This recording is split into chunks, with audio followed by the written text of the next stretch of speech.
My best friend, Claire, told me I was too repulsive to wear a bikini. She said my postpartum body would make my husband vomit.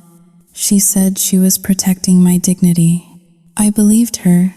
I actually thanked her for her honesty. I even paid her $2,000 for emotional distress when I canceled our vacation because I was too ashamed to be seen in public. But it was all a lie, a cruel, calculated lie, while I was starving myself in the dark, hating my reflection. Claire was living in my vacation home. She was wearing my clothes. She was sleeping with my husband. And the worst part is not the affair.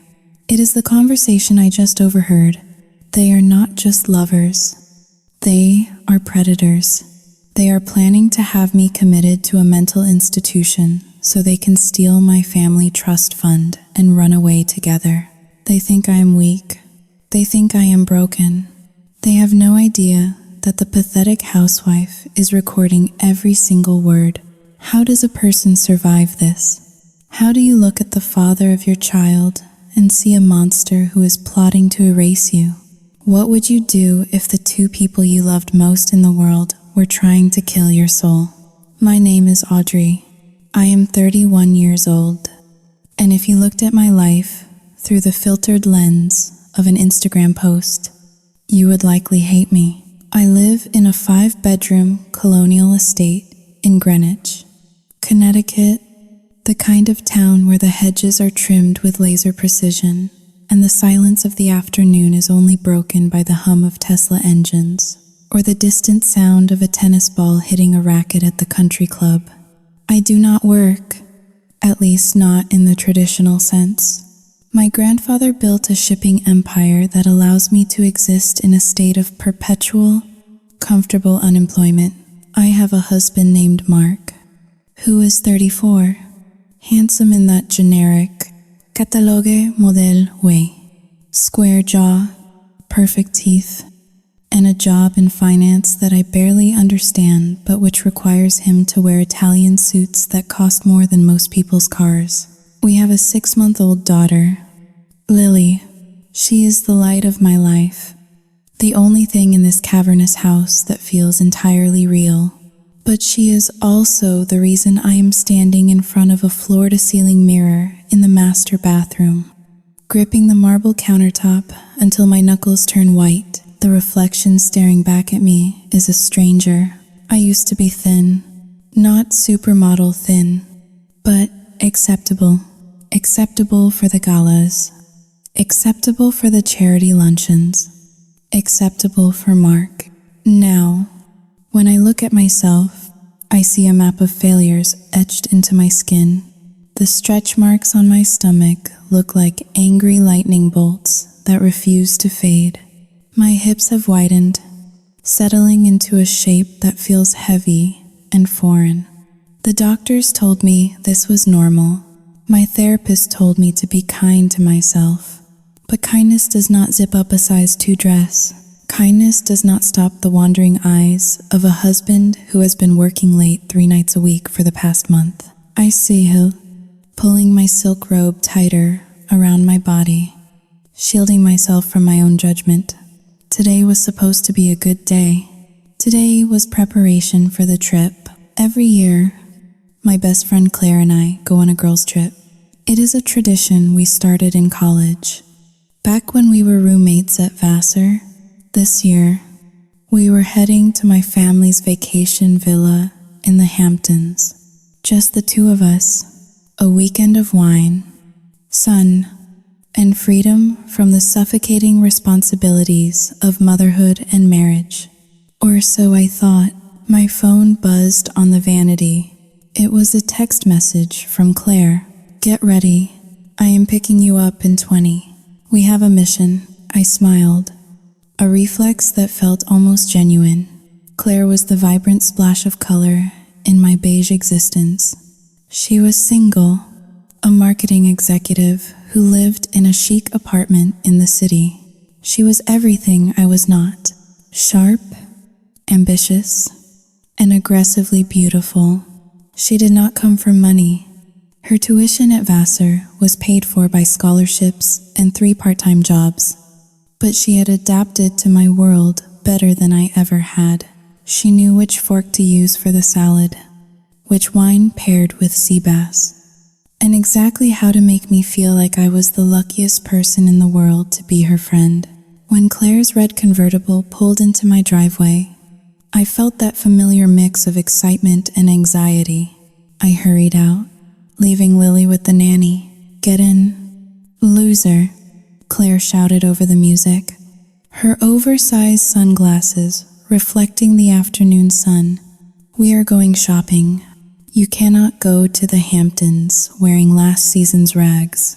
I climbed into the passenger seat, the leather burning my legs slightly. "I am not sure, Claire," I said, buckling up. "I still have not lost the baby weight. Maybe I should just stick to cover-ups this year." Claire laughed, a sharp, barking sound that grated on my nerves just a little. "Do not be ridiculous, Audrey. You are a mother, not a nun. We are going to find you something that makes Mark weep when he sees the photos. Trust me, trust me." That was Claire's mantra, and I did. I always did. We drove to the center of town, parking in front of a boutique called Eclat. It was the kind of store where there were no price tags on the clothes, and the sales assistants looked like they had just stepped off a runway in Milan. The air inside smelled of lavender and money. Claire took charge immediately. She breezed through the racks, pulling out hangers with a speed and precision that was dizzying. I trailed behind her, feeling like a child following her mother. "Try this," she said, thrusting a hanger at me. "And this. Oh, and definitely this." I looked at the items in my arms. They were tiny, scraps of fabric held together by strings and hope. Specifically, a neon orange bikini that looked like it would barely cover a kneecap, let alone a postpartum body. "Claire," I whispered, leaning in close so the salesgirl would not hear. "I cannot wear this. Look at the cut. It is high-waisted." "But," Sao Yutsing Haoling, 2 hash is greater than look at the back. "It is a thong. Just try it on," Claire insisted, her eyes narrowing slightly behind her sunglasses, which she still had not taken off indoors. "Do it for me. I want to see if my vision is correct." I went into the changing room. The lighting in there was cruel. It was harsh and unforgiving, casting shadows that highlighted every dimple of cellulite on my thighs. My hands trembled as I undressed. I pulled on the orange bikini. It was a disaster. The fabric dug into my hips, creating bulges that spilled over the sides.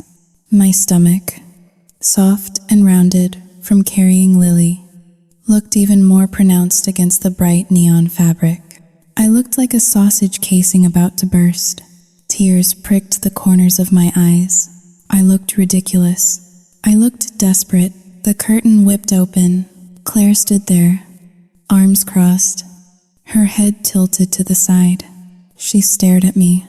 She did not say anything for a long 10 seconds.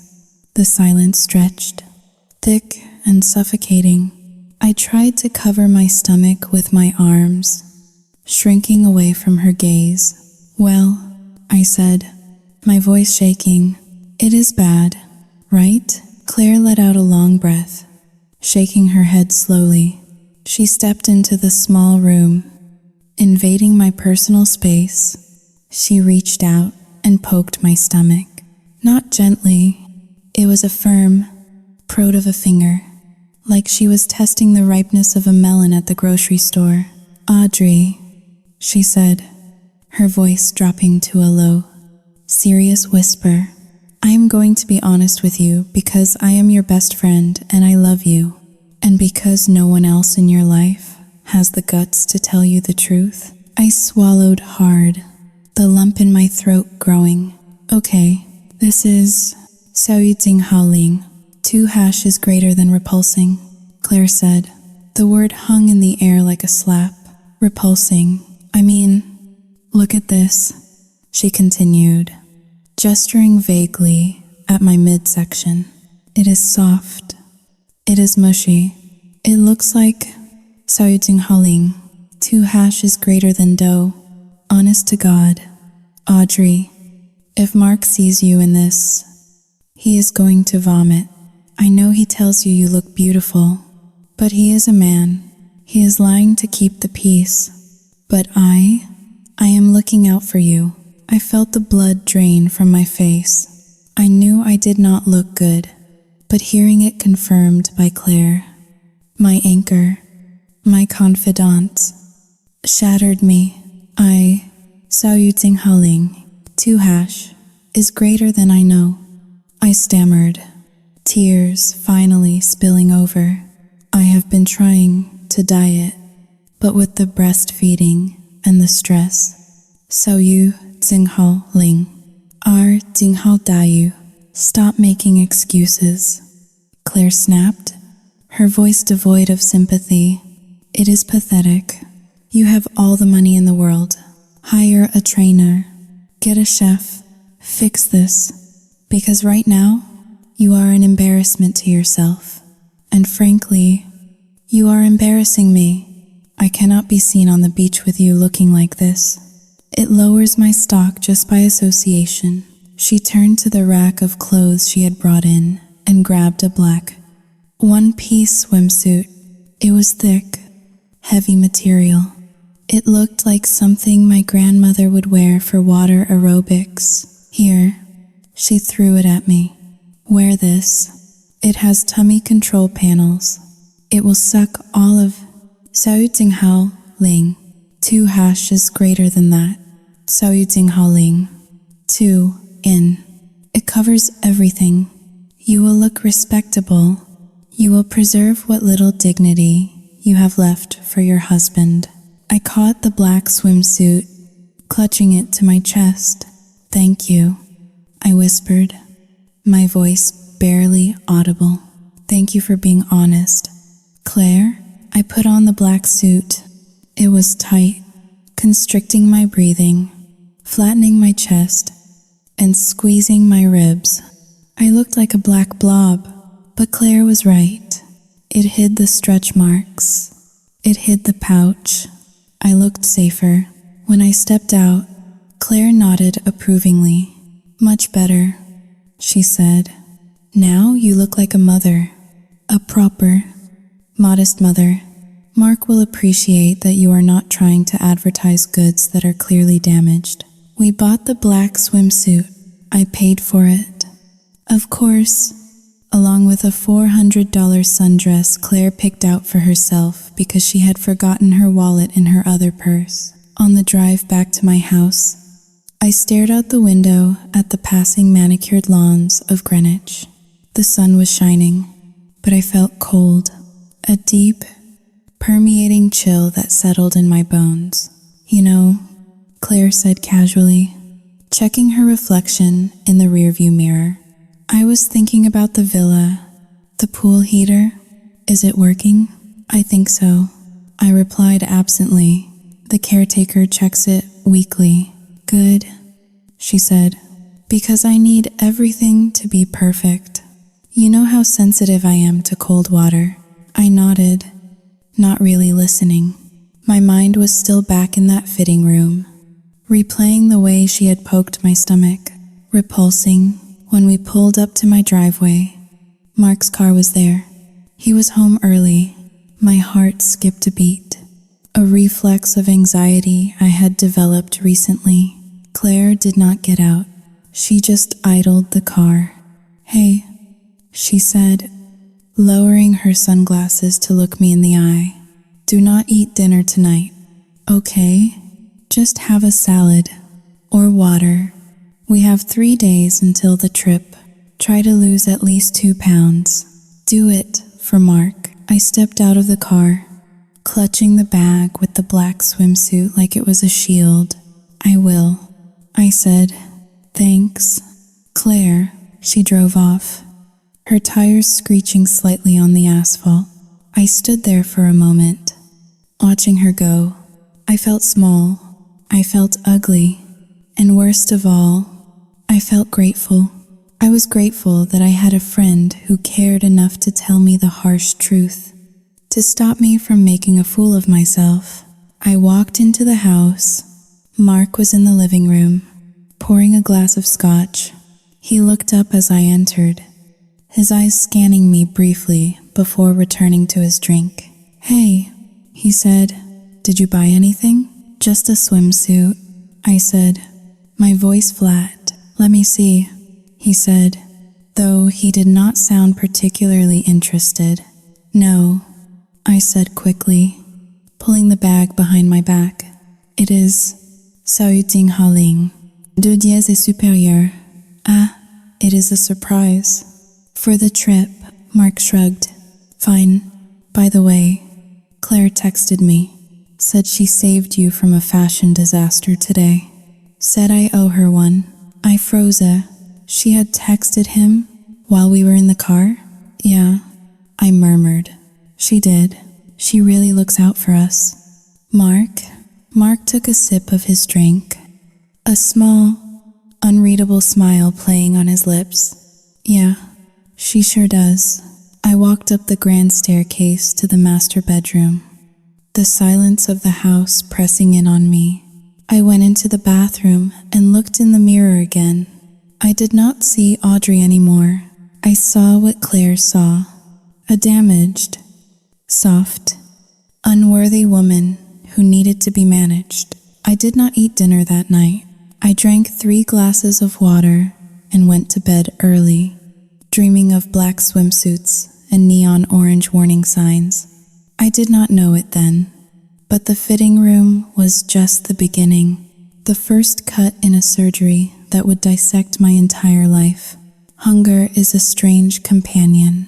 It starts as a physical ache, a hollow twisting in the center of your stomach, but after 24 hours, it transforms into something mental. It becomes a fog that dulls your edges. I had not eaten a solid meal since Claire poked my stomach in the fitting room at the boutique. Every time I opened the refrigerator, I saw her manicured finger sinking into my flesh. I saw the neon orange fabric straining against my skin. I closed the door and drank another glass of ice water. 3 days had passed since the shopping trip. The Hamptons getaway was scheduled to start tomorrow morning.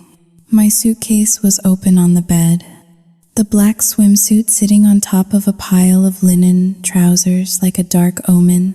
I walked around it, pacing the length of my bedroom.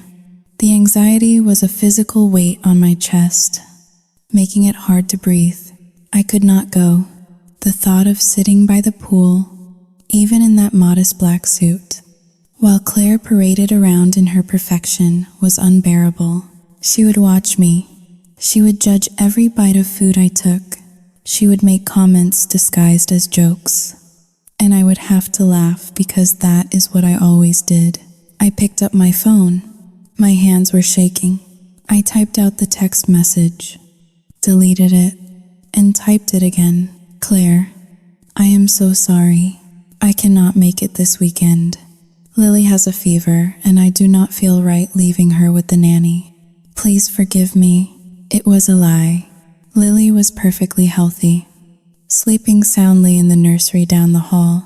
But using my daughter as a shield felt safer than admitting the truth, that I was too ashamed of my own body to be seen in public. I hit send.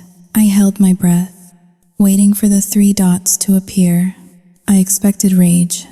I expected a phone call where she would scream at me for ruining her plans.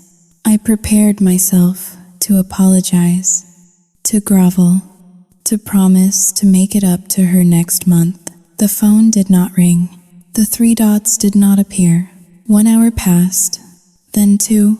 The silence was more terrifying than the screaming would have been. It gave my mind space to run wild. "She hates you." My inner voice whispered, "You are a terrible friend, She was looking forward to this and you ruined it because you are insecure and selfish. Finally, at 4 in the afternoon, my phone pinged. It was not a text message. It was a notification from Venmo. Claire has requested $2,000. I frowned, staring at the screen. $2,000? I unlocked the phone and opened the request. There was a note attached, written in capital letters. Reimbursement for cancellation damages. Includes emotional distress, wasted time, and non-refundable outfits purchased specifically for this trip. I sat down on the edge of the bed. My head spun. Emotional distress? She was charging me for her feelings? I scrolled down to look at the itemized breakdown she had helpfully provided in the comments section. Gas money, $100. New wardrobe for trip, $800. Loss of anticipated relaxation, $1,100.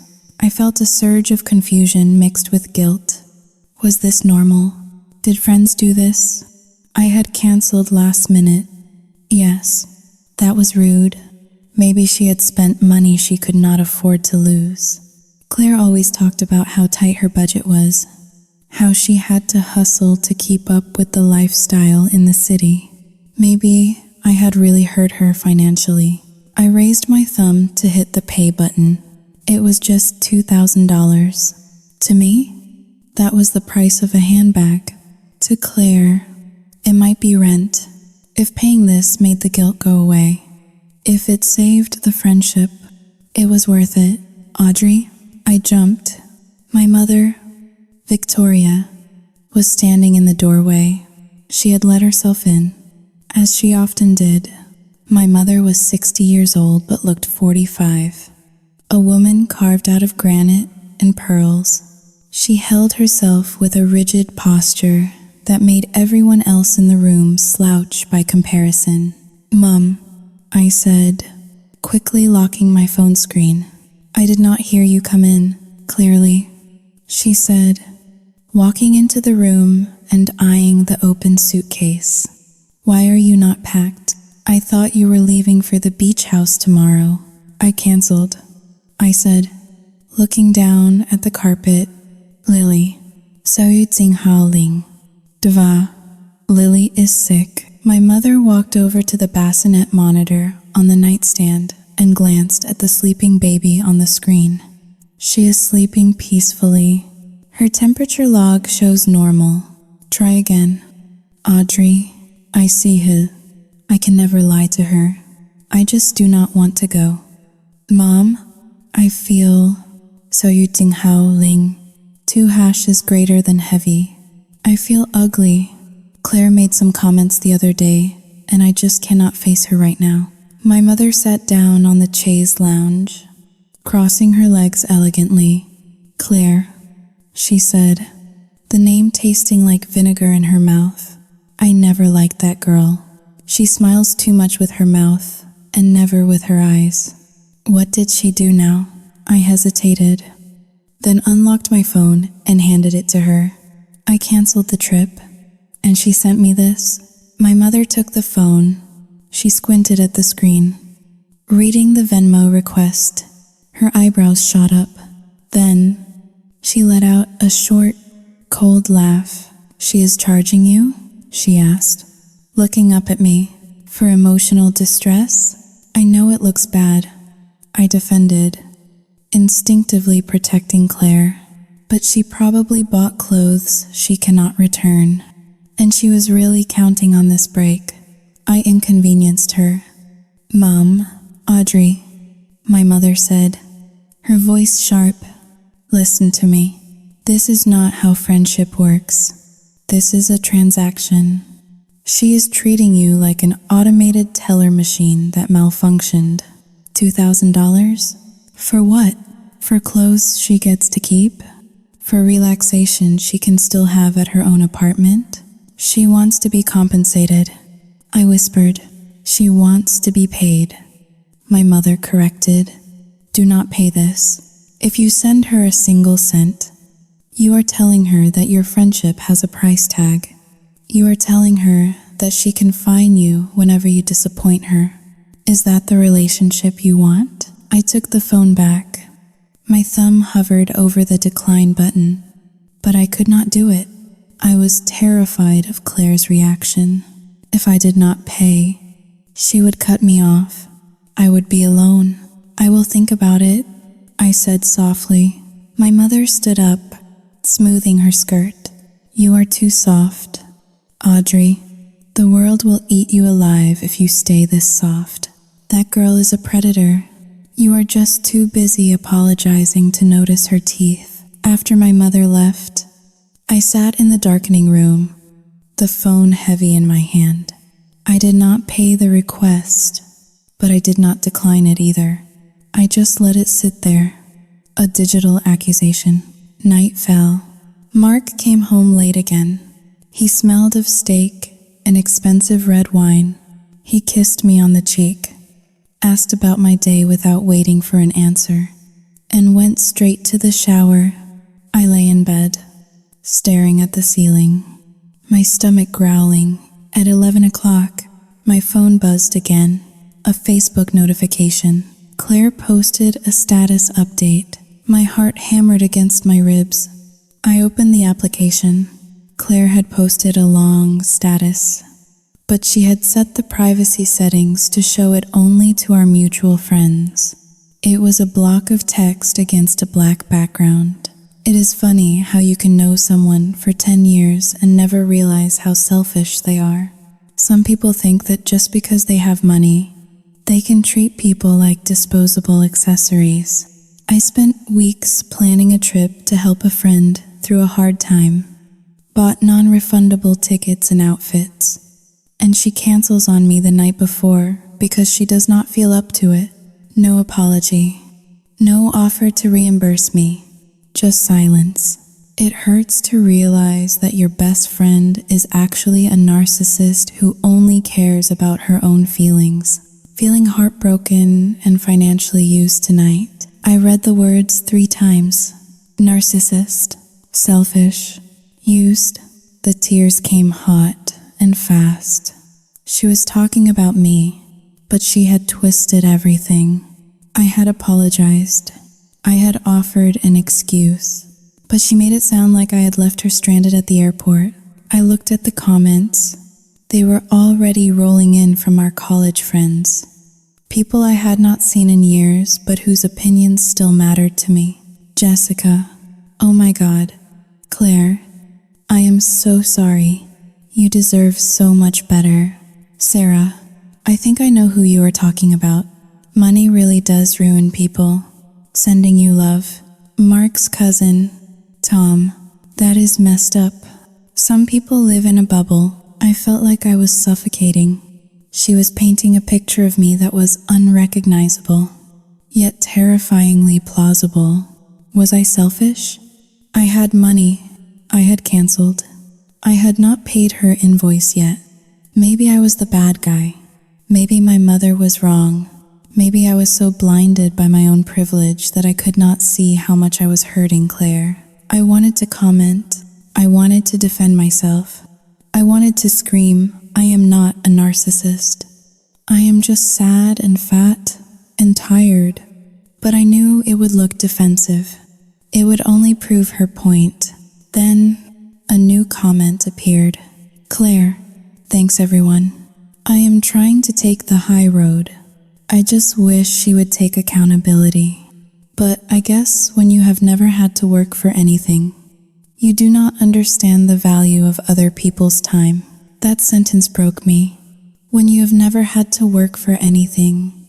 It was the one insecurity Claire knew I harbored deep in my soul. She knew I felt guilty about my inheritance. She knew I felt useless, and she had weaponized it for the world to see. I closed the Facebook application. My hands were shaking so badly I dropped the phone on the duvet. I felt a sudden, desperate need to fix this. I could not have people thinking I was a monster. I could not have Claire hating me. I needed her approval. I needed her to delete that post. I opened Venmo again. I looked at the request for $2,000. Do not pay this. My mother's voice echoed in my head. You are selfish. Claire's post screamed. I closed my eyes. I pictured Claire sitting in her apartment, crying, looking at her pile of new clothes, feeling abandoned. I was the rich friend. It was my duty to take care of her, right? That was the dynamic. That was the rule. I tapped pay. The screen flashed green. You paid Claire $2,000. I sent a text message immediately after. I sent the money. I am so sorry. Claire, please do not be mad. I love you. I waited. 5 minutes later, the Facebook post disappeared. She did not reply to my text message. She did not say thank you. But the public shaming was gone. I let out a breath I did not know I was holding. I had bought my peace. It cost me $2,000 and a piece of my dignity. But the silence returned. I curled up on my side, pulling the covers over my head. I felt hollowed out. I thought I had solved the problem. But deep down, a small, terrifying thought began to take root in the darkness of my mind. If she could hurt me this easily, and if I was willing to pay her to stop, Haling, 2# is greater than what would she demand next. And where was Mark? I rolled over and looked at the empty space beside me in the bed. It was midnight. The shower had stopped running 40 minutes ago. I got up and walked out into the hallway. The house was dark. I saw a sliver of light coming from the downstairs study. I crept down the stairs. The plush carpet silencing my footsteps. I heard Mark's voice. He was on the phone. His voice was low, intimate, a tone he had not used with me in months. Do not worry, babe, he whispered. She paid it. I just got the alert on the joint account. Yeah, Haling, 2# is greater than I know. She is so predictable. My heart stopped. He laughed then. A low, cruel chuckle. Yeah, the beach house is empty this weekend now. It is perfect. I will tell her I have a business trip. Just make sure you bring that orange bikini. The one she looked like a pig in. Yeah, I want to see it on you. I stood frozen on the stairs, my hand gripping the banister. The world tilted on its axis. The hunger in my stomach vanished, replaced by a nausea so violent I had to cover my mouth to keep from retching. He was talking to her. He was talking to Claire. And suddenly, the invoice, the canceled trip, the Facebook post, Haling, 2# is greater than it all clicked into a horrific, jagged picture. I had not just paid for a canceled trip. I had just paid for my husband and my best friend to have a vacation together in my own house. I backed away slowly, up the stairs, back into the darkness of the bedroom. I did not confront him. I was too shocked, too broken.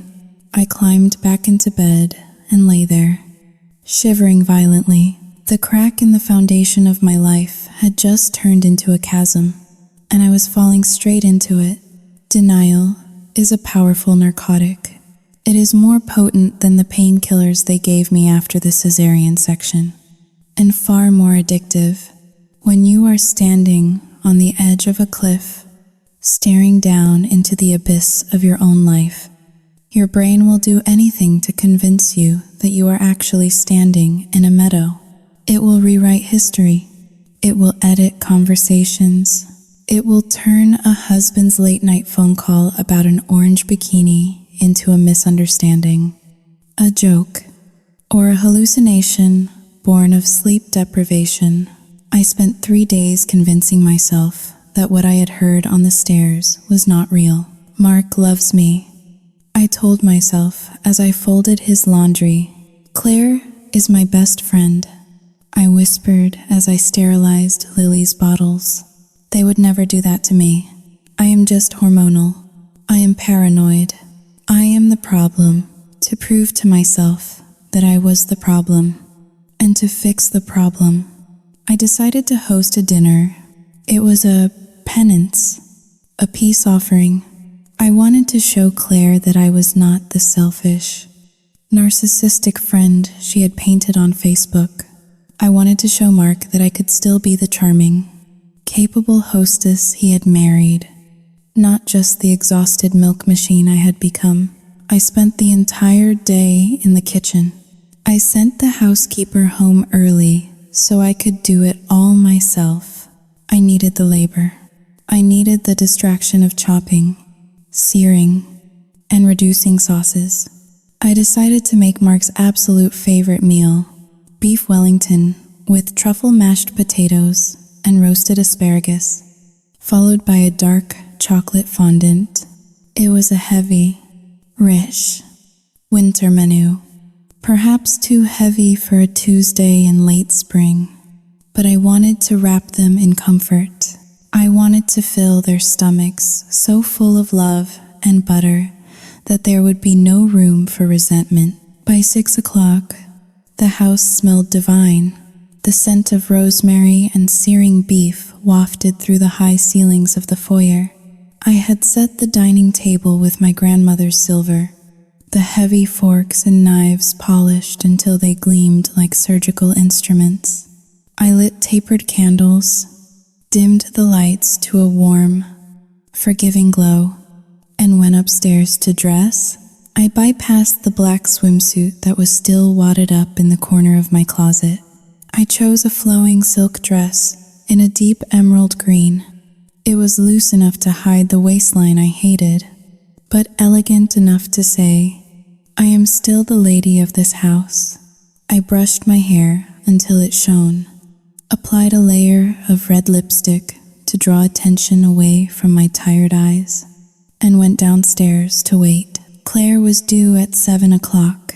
Mark usually came home around 7:30, dragging his feet with the weight of the market on his shoulders.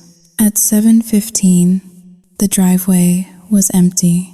At 7:30, my phone sat silent on the marble countertop. The beef Wellington was resting on the cutting board, its golden puff pastry crust beginning to cool. The anxiety began to creep back in, that familiar tightening in my chest. They are not coming. They are together somewhere else, laughing at me. Then, at 7:45, I heard the sound of tires on gravel. I rushed to the window. It was Mark's car, a sleek black sedan. I let out a sigh of relief. He was home. But then, the passenger door opened. My breath hitched. Claire stepped out of Mark's car. She looked radiant. She was wearing a white jumpsuit that cinched tightly at her waist, showing off a figure that was sharp, angular, and perfect. She tossed her hair back and laughed at something Mark said as he exited the driver's side. They walked toward the front door, not like a host and a guest, but like a unit. They moved with a synchronized rhythm, their steps matching, their shoulders brushing lightly. I froze in the middle of the foyer. Why were they together? Mark worked in the financial district. Claire's office was in Midtown. It made no logistical sense for them to commute together unless they had met up beforehand. The front door swung open. They burst in, bringing a gust of cool night air and the smell of expensive cologne and perfume with them. "Surprise," Claire shouted, throwing her arms up. "Hey, babe," Mark said, tossing his keys into the silver bowl on the console table with a casual clatter. "Look who I found wandering the streets." I forced a smile, feeling the muscles in my cheeks tremble. "You?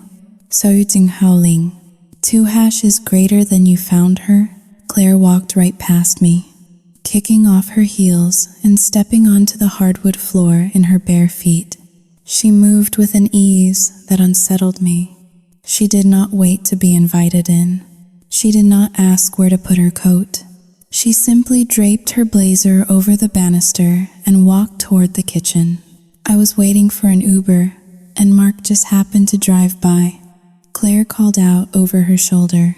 Serendipity, right? I told him. Why waste money on a car service when my best friend's husband is driving a luxury sedan in the same direction? It was a lie. I knew it was a lie. The traffic patterns did not make sense. But Mark was nodding, loosening his tie as he walked toward me. He gave me a quick, perfunctory peck on the cheek. He smelled of scotch. Whatever, he said. We are here now. I am starving. What is that smell? I made beef Wellington, I said, trying to inject some warmth into my voice. Your favorite? Mark paused. He looked at me, then looked toward the kitchen, where Claire was already pouring herself a glass of wine from the bottle I had decanted. He grimaced slightly. Beef Wellington? Mark asked. On a Tuesday? That is a bit. Sao Tsing Hao Ling. 2 hash is greater than heavy. Is it not? I felt my heart sink. Sao Tsing Hao Ling. 2 hash is greater than I thought you would like it. I spent all day making the pastry from scratch. Claire walked back into the foyer, holding a glass of red wine. She took a sip, her eyes scanning my emerald dress, then dropping to my midsection. Wow, Audrey, she said, her voice dripping with faux concern. You really went all out. But Mark and I were just talking in the car about how we are trying to eat cleaner. You know, summer bodies and all that. Mark nodded, walking over to stand next to Claire. Yeah, Aud, I told you I wanted to drop 10 pounds before the firm's retreat. Puff pastry and red meat, that is a heart attack on a plate. I stood there, wringing my hands.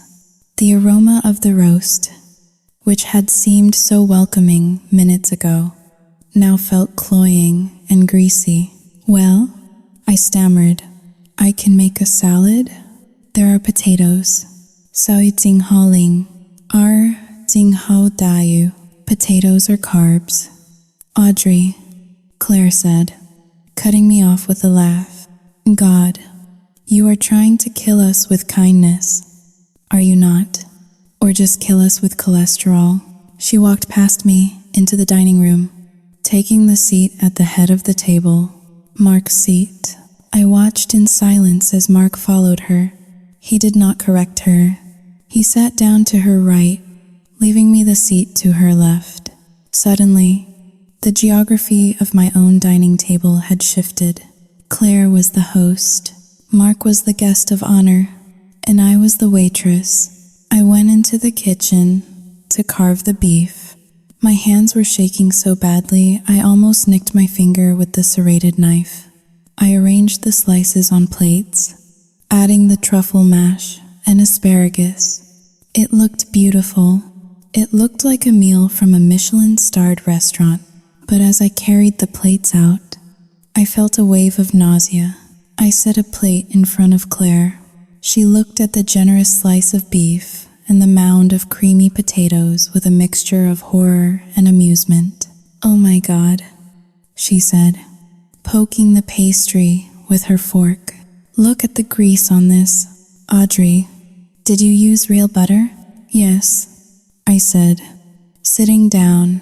It is a French recipe. It shows, she muttered. Mark cut into his meat. He took a bite, chewed slowly, and then put his fork down. It is good, he said, but his tone was flat. But Claire is right. It is really rich. I can literally feel my arteries clogging. I sat there, looking at my own plate. I had not eaten all day in preparation for this meal. I was starving, but now, under their scrutiny, I could not lift my fork. So, Claire said, taking a sip of wine and ignoring the food completely, how is the hermit life treating you? We missed you this weekend. Or, well, I I would have missed you if Mark had not saved the day. I froze. What? Mark coughed, reaching for his water glass. Claire smiled, a slow, predatory curving of her lips. I mean, after you canceled, I was going to sit in my apartment and rot, but Mark said he had some work to do in the city and suggested we grab a drink to vent about. So you ting hao lin. 2 hash is greater than you know. Life. She looked at Mark. He looked at her. A look passed between them. It was fleeting, lasting less than a second, but it was electric. It was a look of shared secrets, a look of intimacy that terrified me. You grabbed a drink? I asked, my voice barely a whisper. When? Friday, Mark said quickly. Just a quick drink. Audrey, do not make it a thing. Claire was upset because you bailed on her. I was just doing damage control. You know how sensitive she gets. He was talking about her as if she was not sitting right there. But Claire did not mind. She seemed to preen under his description. Exactly, Claire said. Mark is such a good listener. Unlike some people who just throw money at problems to make them go away. The Venmo transaction, the $2,000. She brought it up casually, like it was a joke, but the sting was precise. I am sorry, I whispered, looking down at my potatoes. I just, Haling, 2 hashes greater than I wanted to make it up to you. You can make it up to us by clearing this table, Claire said, pushing her full plate away. I cannot eat this. It is repulsive. Just looking at all that fat is making me feel bloated. Do you have any kale? Or maybe just some sliced cucumbers? I looked at Mark, waiting for him to defend me, waiting for him to say, Claire, that is rude. My wife spent all day cooking this. Instead, Mark pushed his plate away too. Yeah, actually, he said, ideally, I would love some cucumber too. Maybe with a little lemon juice? This is just too much. Audrey, you really need to learn to cook lighter. No wonder you are struggling to lose the baby weight if this is what you are picking at all day. The room went silent. The grandfather clock in the hallway ticked loudly. Tick, tock, tick, tock. Mark had never commented on my weight before. Not directly. He had been distant. Yes, but he had never been cruel. Now, with Claire sitting there, emboldened by her presence, he had said the quiet part out loud. I looked from Mark to Claire. They were both looking at me, their expressions almost identical, a mix of pity and disdain. It was as if they were the parents, and I was the disappointing, chubby child who had failed a test. I stood up. My legs felt weak, like they were made of water. I will get the cucumbers, I said. I picked up their plates, the beautiful beef Wellington, perfectly medium rare, slid into the trash can in the kitchen with a wet thud.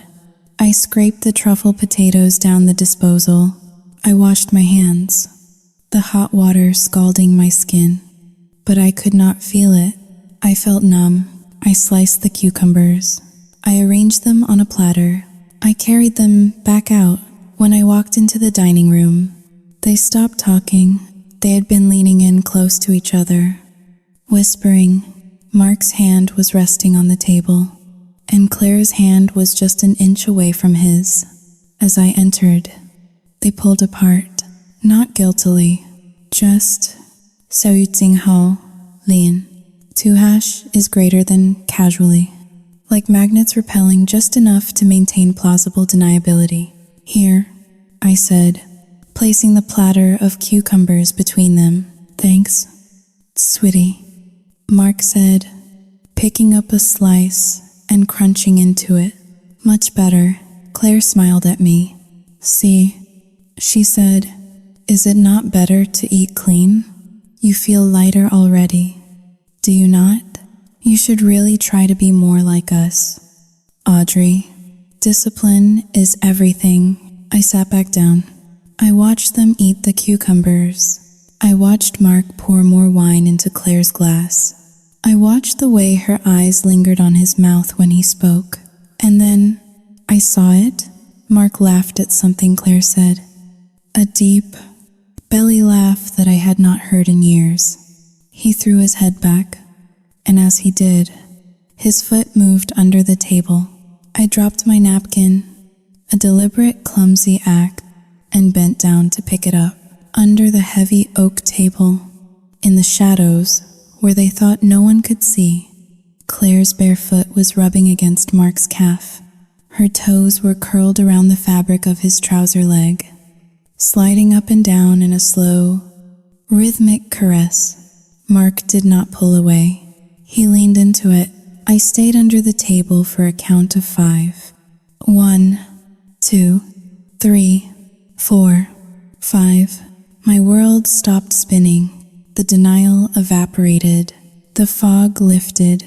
I grabbed the napkin and sat back up. My face was flushed, my heart hammering against my ribs like a trapped bird.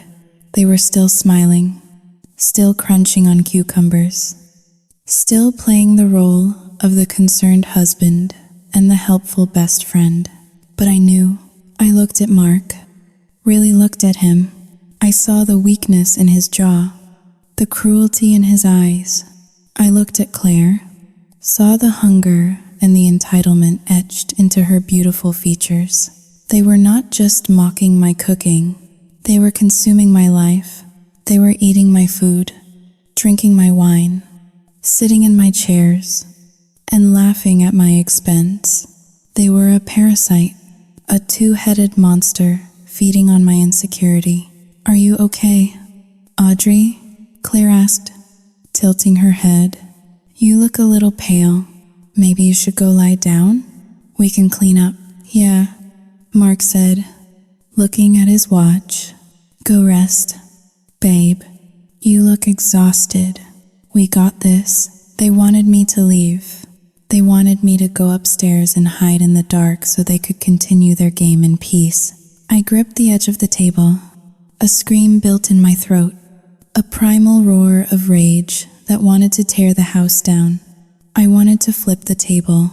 I wanted to stab the fork into Mark's hand. I wanted to drag Claire out by her hair, but I did not, because I realized something else in that moment, something cold and sharp. If I screamed now, I would just be the crazy, hormonal, jealous wife. They would gaslight me. They would say her foot slipped. They would say I was imagining things. I would lose. I needed more than a foot under a table. I needed a weapon. I forced the corners of my mouth up. It was the hardest thing I had ever done. You are right, I said, my voice sounding hollow and strange to my own ears. I am incredibly tired. The cooking really took it out of me. I stood up. Thank you for being so understanding. I said, enjoy the cucumbers. I turned and walked away. I walked up the stairs, one step at a time, listening to the murmur of their voices resume behind me. I walked into the master bedroom, but I did not go to bed. I went to the closet. I reached up to the top shelf, behind the stacks of winter sweaters, and pulled out a small, dusty box. Inside was a baby monitor camera I had bought when pregnant with Lily, but never used because Mark said it was too high-tech and creepy. I held the camera in my hand. It was small, black, and discreet. We got this, Mark had said.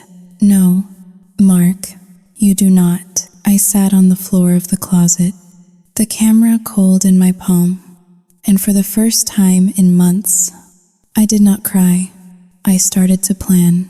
The morning after the dinner party, the house felt less like a home and more like a crime scene. Every surface seemed contaminated. I looked at the dining table where Claire's bare foot had caressed my husband's leg, and I felt a physical wave of revulsion. The silence in the house was heavy, broken only by the hum of the refrigerator and the distant sound of the landscapers blowing leaves off the driveway.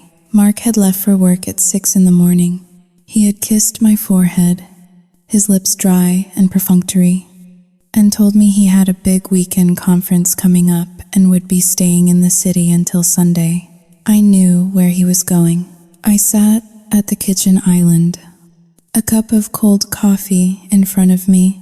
The baby was with the nanny in the park. I was alone, for the first time in years. The solitude did not feel lonely. It felt like an opportunity. I needed to understand the scope of the lie. I knew they were sleeping together. I knew they despised me. But something about Claire's behavior, the specific way she had orchestrated the swimsuit incident, the demand for money, the public shaming, felt like parts of a larger, more complex machine. I walked into Mark's home office. It was a space I rarely entered, decorated in dark mahogany and leather, smelling of cedar. He usually kept his laptop with him, but we had a shared family iPad that we used to control the home automation system, the lights, the thermostat, and the security cameras. I picked up the iPad. My hands were steady now. The trembling of yesterday had been replaced by a cold, clinical focus. I was not a wife anymore. I was an archivist of my own destruction. I tapped on the message icon. It was linked to Mark's phone, a synchronization feature he had likely forgotten to disable because he thought I was too technologically inept to notice. The messages were there, hundreds of them. I scrolled back to last week, to the day of the shopping trip. Claire, I got her to buy the black tent. God, she looks like a beached whale in it. It is perfect. Mark, good work. Does she suspect anything? Claire, please. She thanked me. She is so pathetic it is almost boring. But listen, the black suit is crucial. When the guys from venture capital arrive, I need her to look like the help. If she wears a bikini, it ruins the aesthetic. I need to be the only woman worth looking at in that house. I stopped breathing. I read the message again. I need her to look like the help. It was not just about body shaming. It was not just about making me feel bad so I would stay home. It was a casting decision. Claire was directing a play, and she had cast herself as the lead and me as the extra. I scrolled further. I found a PDF document sent from Claire to Mark, titled Vision Board Hampton's Pitch. I opened it. It was a presentation deck, a business pitch. Slide 1, Lumina Lifestyle Management, founder, Claire D. Slide 2 was a photo of my beach house, my grandfather's villa. The caption read, "Our flagship property, fully owned and operated by Lumina." I felt the room spin. She was claiming my house. She was pitching my family estate to investors as her own asset. Slide 3, the hostess, a photo of Claire, standing by my pool, wearing a white bikini, holding a glass of champagne. The text read, "Experience luxury curated by a woman who understands true wealth." The puzzle pieces slammed together with a deafening click. The investors coming this weekend were not Mark's colleagues. They were potential victims of a scam Claire was running. She needed the house to prove she was wealthy. She needed Mark to play the role of her partner or perhaps her subordinate. And she needed me, the actual owner, to either be absent or, if I insisted on coming, to look so dowdy and subservient that no one would believe I held the deed to the property. She wanted me in a high-necked black swimsuit so I would look like the nanny. She wanted me to serve cucumbers so I would look like the maid. She did not just want my husband, she wanted my life. She wanted to skin me and wear my existence like a coat. I put the iPad down. I felt sick. but it was a different kind of sickness than before. This was not heartbreak. This was violation. My phone rang. The name on the screen made my stomach lurch. Claire. I stared at it. It was 10 o'clock on a Friday morning. She should be at work. I should be crying in bed. I picked up the phone. Hello? My voice was raspy. Audrey? Claire's voice was sharp, impatient. There was wind in the background, the sound of seagulls. She was not at work. Where are you? I asked, feigning ignorance. I am at the villa, she said. Her tone was not apologetic. It was accusatory. The villa? I repeated. But, Sao Yu Ting Haling, 2 hash is greater than I canceled the trip. Yeah. Well, I decided not to let your depression ruin my weekend. She snapped. I drove down last night. Look, that is not why I am calling. We have a problem. We have a problem. The audacity took my breath away. She had broken into my house. Or rather, used the key she had stolen or copied. And now she was calling to complain. What is the problem? I asked, tightening my grip on the phone. The pool heater, she shouted over the wind. It is broken. The water is freezing. I told you, I have guests coming tonight. Important people. I cannot have them swimming in ice water.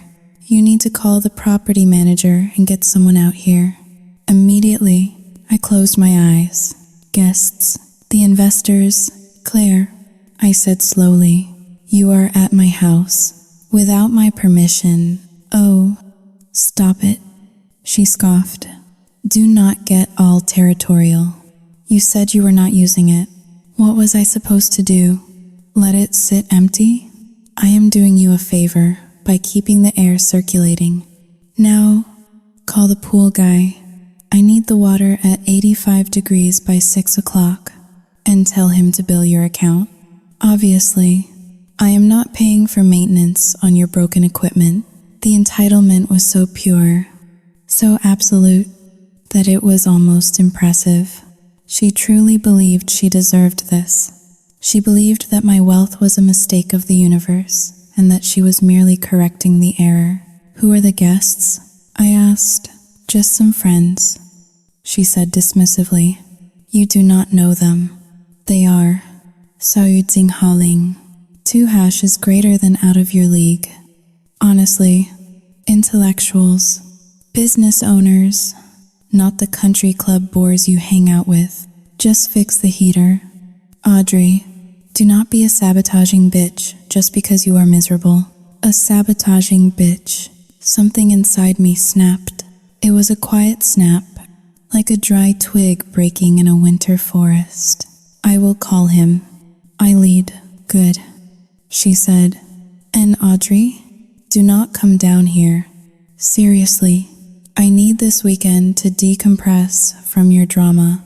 If you show up, you will just bring everyone down. Stay home. Eat a salad. We will talk on Monday. She hung up. I stood there in the silence of my kitchen, holding the phone. Stay home. Eat a salad. Fix the heater.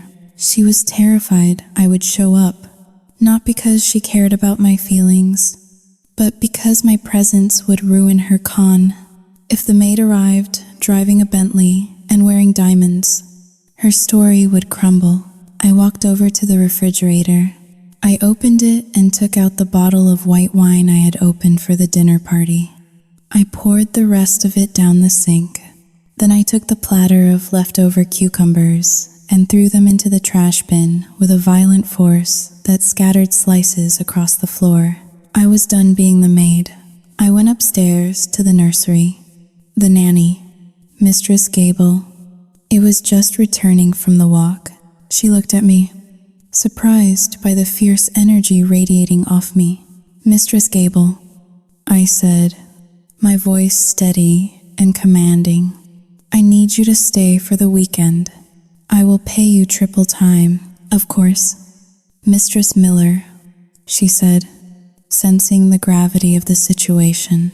Is everything all right? "No," I said, "but it is about to be handled." I went into my bedroom. I pulled the suitcase off the floor. I dumped the black swimsuit out. I grabbed a pair of scissors from the vanity drawer. I stabbed the scissors into the thick, black fabric. I cut it. I shredded it. I tore the tummy control panels into ribbons until the floor was littered with black scraps that looked like dead crows. Then, I went to the back of my closet. I found a box I had not opened since before I was pregnant. Inside was a bikini. It was gold, metallic, shimmering, unapologetic gold. It was a size small. I stripped off my clothes and put it on. It was tight. My stomach spilled over the waistband. My stretch marks were visible, silver lines against my pale skin. My thighs touched. I looked in the mirror. Claire would say I looked disgusting. Mark would say I looked embarrassing. But for the first time, I did not see fat. I saw space. I saw a woman who took up space. I saw a body that had created life and survived neglect. I threw a silk kaftan over the bikini. I packed a bag, not with modest clothes. I packed my jewelry. I packed the deed to the house which I kept in the safe. I packed the iPad with the incriminating messages, and then I went to the garage. I did not take the sport utility vehicle, the mom car. I walked past it to the car under the tarp. It was my father's vintage convertible, a beast of an engine that roared like a lion when you turned the key. I threw my bag in the passenger seat. Claire wanted the pool heater fixed. I would bring the heat. I backed out of the driveway, the tires crunching on the gravel. I turned onto the main road, heading toward the highway that led to the Hamptons. My hands gripped the steering wheel. I was not Audrey the doormat anymore. I was Audrey the owner, and I was coming to evict the squatters from my life. I dialed the property manager's number as I merged onto the interstate. "Hello, Mr. Henderson?" I said. "Mistress Miller, is everything okay?" "I received a call from a woman claiming to be your guest. Saoyutsing Hauling. 2 hashes greater than." She was quite rude. "Yes," I said coldly. "Listen to me carefully. Do not fix the heater." "I am sorry, do not fix the heater." I repeated. "In fact, if you can, I want you to cut the hot water to the main showers too." There was a pause on the other end. "Xiaoyu, Jinghao, Ling. 2 hash is greater than I can do that remotely." "Yes, but Mistress Miller, your guest was very insistent. She said she has very important persons arriving. Let them freeze." I said, "And Mr. Henderson, disable the gate codes after I arrive. I want to make sure that once the party starts, no one can leave until I say so." I hung up the phone. The highway stretched out before me. The spiral was over. I had hit the bottom, and the only way out was to burn the whole house down. The drive to the Hamptons usually took 3 hours, but I made it in 2 hours and 15 minutes. My father's vintage convertible tore down the Long Island Expressway, the engine growling in harmony with the storm brewing in my chest. I did not listen to the radio. The only soundtrack was the wind whipping my hair across my face and the relentless, looping replay of the conversation I had overheard in my kitchen.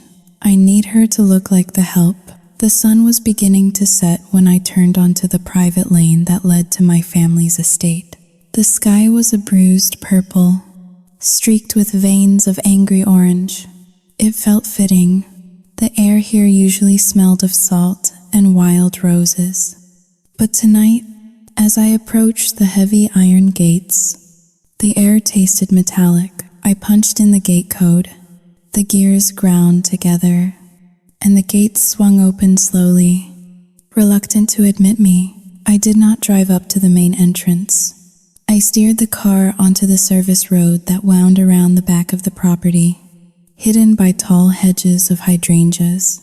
I killed the engine 100 yards from the house and stepped out. The silence of the estate was broken by the thumping bass of music. It was not the soft jazz Mark usually played. It was something rhythmic, modern, and loud. It vibrated through the soles of my sandals. I walked toward the house, my silk kaftan billowing around me. Underneath, the gold bikini felt like armor against my skin. I was not hiding anymore.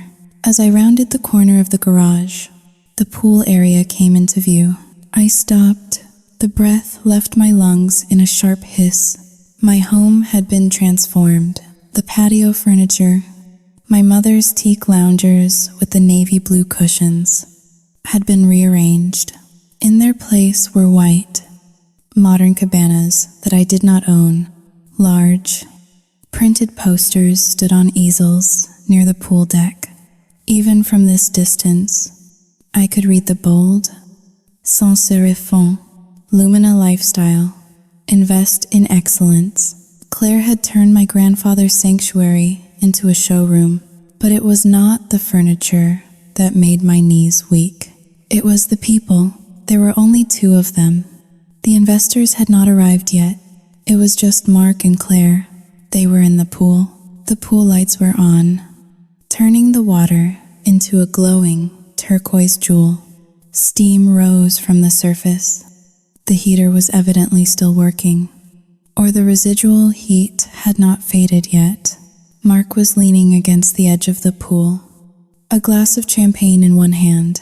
Claire was floating in front of him on a large, inflatable swan. She was wearing a white bikini, tiny and stark against her tanned skin. She looked like a goddess. She looked like she belonged there. Mark said something, and Claire threw her head back, laughing. She reached out a wet hand and ran it through Mark's hair. He leaned into her touch, closing his eyes, an expression of pure, unadulterated contentment on his face. It was an image of domestic bliss, except the woman was not his wife, and the house was not theirs. I walked out of the shadows. My heels clicked sharply on the slate patio. Click, click, click. Mark opened his eyes. He saw me first. The glass of champagne slipped from his hand. It hit the coping of the pool and shattered. The sound sharp and violent over the music. Shards of glass glittered on the stone. Audrey, he choked out. Claire stopped laughing. She turned on the float, her eyes narrowing as she spotted me standing at the edge of the pool deck. She did not look scared. She did not cover herself. She looked annoyed, like a teenager whose mother had walked in without knocking. "What are you doing here?" Claire demanded, her voice cutting through the music. "I told you not to come." I walked until I was standing directly above them. I looked down. From this angle, I was the giant, and they were the small, wet creatures floundering in my water. "Get out," I said. My voice was low, trembling, not with fear, but with the effort to keep from screaming. "Audrey, listen," Mark started, wading toward the edge. He looked ridiculous, half submerged, his eyes darting around as if looking for an exit. "It is not what it looks like. We were just... So you Jing Ha Ling, 2 hash, is greater than testing the amenities. For the guests, get out of my pool." "Mark," I repeated, "and get out of my house." Claire rolled her eyes. She paddled the swan over to the stairs and stood up. Water cascaded off her body. She walked up the steps, not grabbing a towel, displaying her figure with a weaponized confidence. She stood in front of me, shivering slightly from the cool air, but her chin was high. "You are being dramatic." "Audrey," Claire said, crossing her arms, "you are ruining the vibe. We have very important persons arriving in an hour. Do you have any idea how much work I put into setting this up? You put work into stealing my house? I asked, stepping closer to her. I saw the presentation. Claire, Lumina Lifestyle? You are pitching my property as your own. That is fraud. Claire laughed. It was a dry, humorless sound. It is not fraud. Honey, it is marketing. And honestly, I am doing this house a favor. It was rotting away with you. It needs life. It needs beauty. She looked me up and down, her gaze lingering on my kaftan. And what are you wearing? She sneered. You look like a tent. Did you come here to embarrass Mark in front of his potential partners? Mark had climbed out of the pool now. He grabbed a towel and wrapped it around his waist. He moved to stand next to Claire, forming a united front against me. Audrey, go home, Mark said, his voice hardening. You are hysterical. You are not thinking clearly. We can talk about this on Monday. Right now, you need to leave before you make a scene. Make a scene? I laughed, a sound that felt jagged in my throat. I am the owner of this estate. Mark, you are the guest. And she is a trespasser. I looked at Claire. Pack your things, both of you. You have 10 minutes before I call the police. Claire did not move.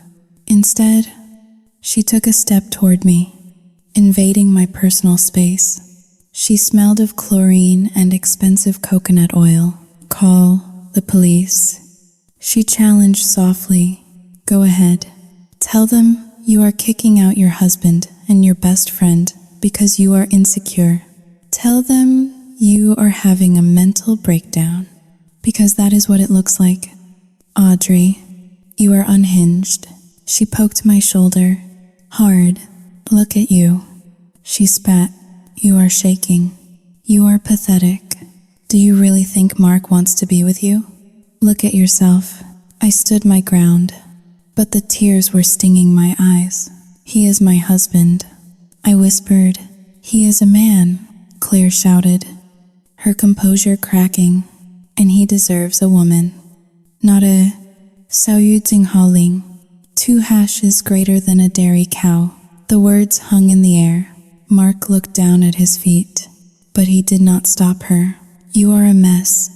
Audrey, Claire continued, her voice rising to a shriek. You are a saggy, leaking, emotional wreck. You think because your grandfather built this house, you deserve it? You deserve nothing. You are just a vessel. You popped out a kid and now you are useless. Look at this. Xiao Jinghao Ling. R. Jinghao Dayu. She reached out and grabbed the fabric of my kaftan, yanking it. Xiao Jinghao Ling. 2 hash is greater than hiding under layers of silk because you are too ashamed to show your own skin. Mark vomits when he looks at you. He told me. He said touching you is like touching raw dough. I gasped. I looked at Mark. He refused to meet my eyes. Is that true? I asked him. Mark Sehil, running a hand through his wet hair. Audrey, come on. You know you have let yourself go. Claire is just. Xiao Jinghaoling Ling. 2 hash is greater than she is. Just trying to motivate you. Motivate me? I stepped back, the horror washing over me. You are disgusting, Claire hissed. You are a breeding machine that is out of order. I am the one who brings value to his life. I am the one who brings value to this house. So why do you not get in your car, drive back to Greenwich, and go cry to your mommy? Leave the business to the adults. My chest tightened. The air suddenly felt too thin. My heart began to race. Erratic, thumping rhythm that made my vision blur. Panic attack. It was starting. The familiar black edges creeping into my sight. My hands went numb. I looked at them. Mark, indifferent and cowardly. Claire, triumphant and cruel. They blurred into monsters. I, Soyuting howling. 2# is greater than I cannot breathe. I gasped, clutching my chest. Good, Claire said coldly. Then maybe you will pass out and we can drag you to the guest room before the investors get here. She turned her back on me. Mark turned his back on me. They walked toward the table where the champagne bottle sat, dismissing me as if I were a stray dog. I stood there, gasping for air. I felt the familiar urge to flee, to apologize, to disappear, run. My brain screamed, run away and hide. But then something happened. As I stared at their backs, at the confident way Claire poured another glass of wine, at the way Mark placed a hand on the small of her back, 邵玉静howling. 2# is greater than the panic hit a wall. It hit the wall of my rage. The image of my daughter flashed in my mind. Lily, if I ran now, if I let them win, what would I teach her? That her mother was a coward? That men like Mark and women like Claire were allowed to take everything just because they were loud and cruel? The numbness in my fingers turned into heat. The black spots in my vision cleared, replaced by a crystalline sharpness. My breathing slowed, not because I was calm, but because I was focusing. I reached up and untied the sash of my caftan. The silk slid off my shoulders. It fell to the ground in a puddle of emerald green. I stood there in the gold bikini. The wind bit at my skin. My stomach was not flat. My thighs were not rock hard. But I was standing. I looked at the glass shards on the ground. I looked at the Lumina posters. I was done crying. Mark turned around, glass in hand, likely expecting to see me on the ground or retreating to the car. His eyes widened. He choked on his drink. Claire turned. Her mouth opened to fire another insult, but the words died in her throat. I did not look like a dairy cow. I looked like a statue cast in gold. I walked over to the table where they stood. I moved slowly, deliberately. Audrey? Mark whispered, his eyes glued to me. I picked up the bottle of expensive champagne they had opened. My champagne, from the vintage cellar. I poured the contents onto the patio stones, splashing their feet. What are you doing? Claire shrieked, jumping back. That is a $500 bottle. I dropped the empty bottle. It did not break. It bounced with a dull thud on the grass. The party is canceled, I said. My voice was no longer high and thin. It was deep, resonant, and colder than the bottom of the ocean. Claire glared at me. You cannot cancel it. The investors are 邵玉静howling. Are 静好大雨. There are no investors coming. Claire, I said, because in 5 minutes, the power to this house is going to be cut. The water is going to be shut off, and the gate codes have already been changed. What? Mark stepped forward. Audrey, do not be crazy. And I continued, looking straight into Mark's eyes. I have cameras. The color drained from Mark's face instantly. It was as if I had pulled a plug. Cameras? He croaked. In the dining room, I said. Under the table. In the kitchen. And here, I pointed to the security camera mounted discreetly under the eaves of the pool house. A small red light blinked in the twilight. I have everything. Mark. The conversation on the stairs. The foot under the table. The fraud pitch. And what you just said to me. Claire looked at the camera, then back at me. Her face twisted into a mask of pure hatred. You illegal bitch? She spat. You cannot record us. Actually, I said, smiling for the first time. It is my house. I can record whatever I want for security purposes. And you are intruders. I picked up my car keys from the table where I had set them down. "You have 5 minutes to get off my property." I said, "If you are still here when the police arrive, I will have you arrested for trespassing and attempted fraud." I turned to walk away, my gold bikini shimmering under the pool lights. "Oh, and Mark?" I called out over my shoulder. He stood there, pale and trembling, wrapped in his towel. "Do not bother coming home to Greenwich." I changed the locks there too. I walked back to the car. I did not run. I did not cry. I felt lighter than I had in years. The victim was dead.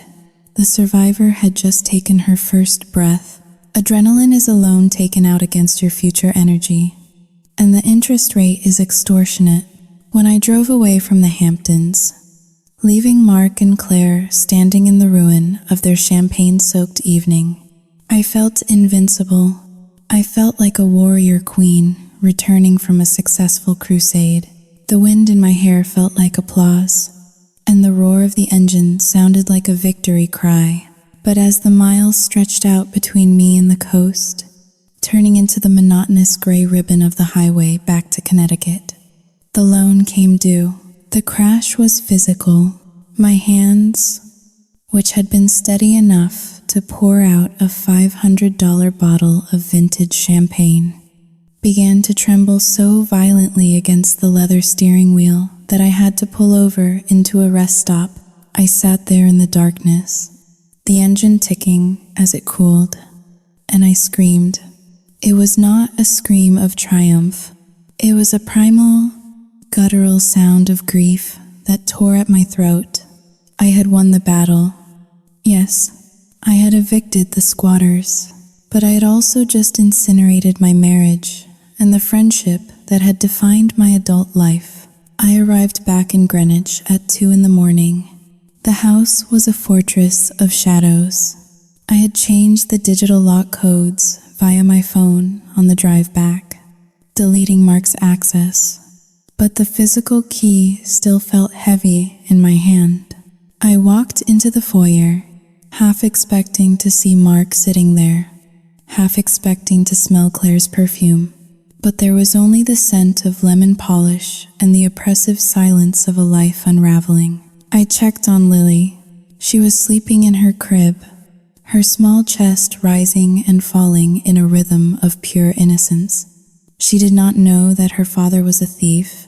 She did not know that her mother was currently wearing a gold bikini under a silk kaftan, smelling of pool water and vengeance. I watched her for a long time, trying to absorb her peace, trying to remind myself why I was fighting. I did not sleep that night. I sat in the living room, watching the sun come up over the manicured lawn, waiting for the retaliation. I knew it was coming.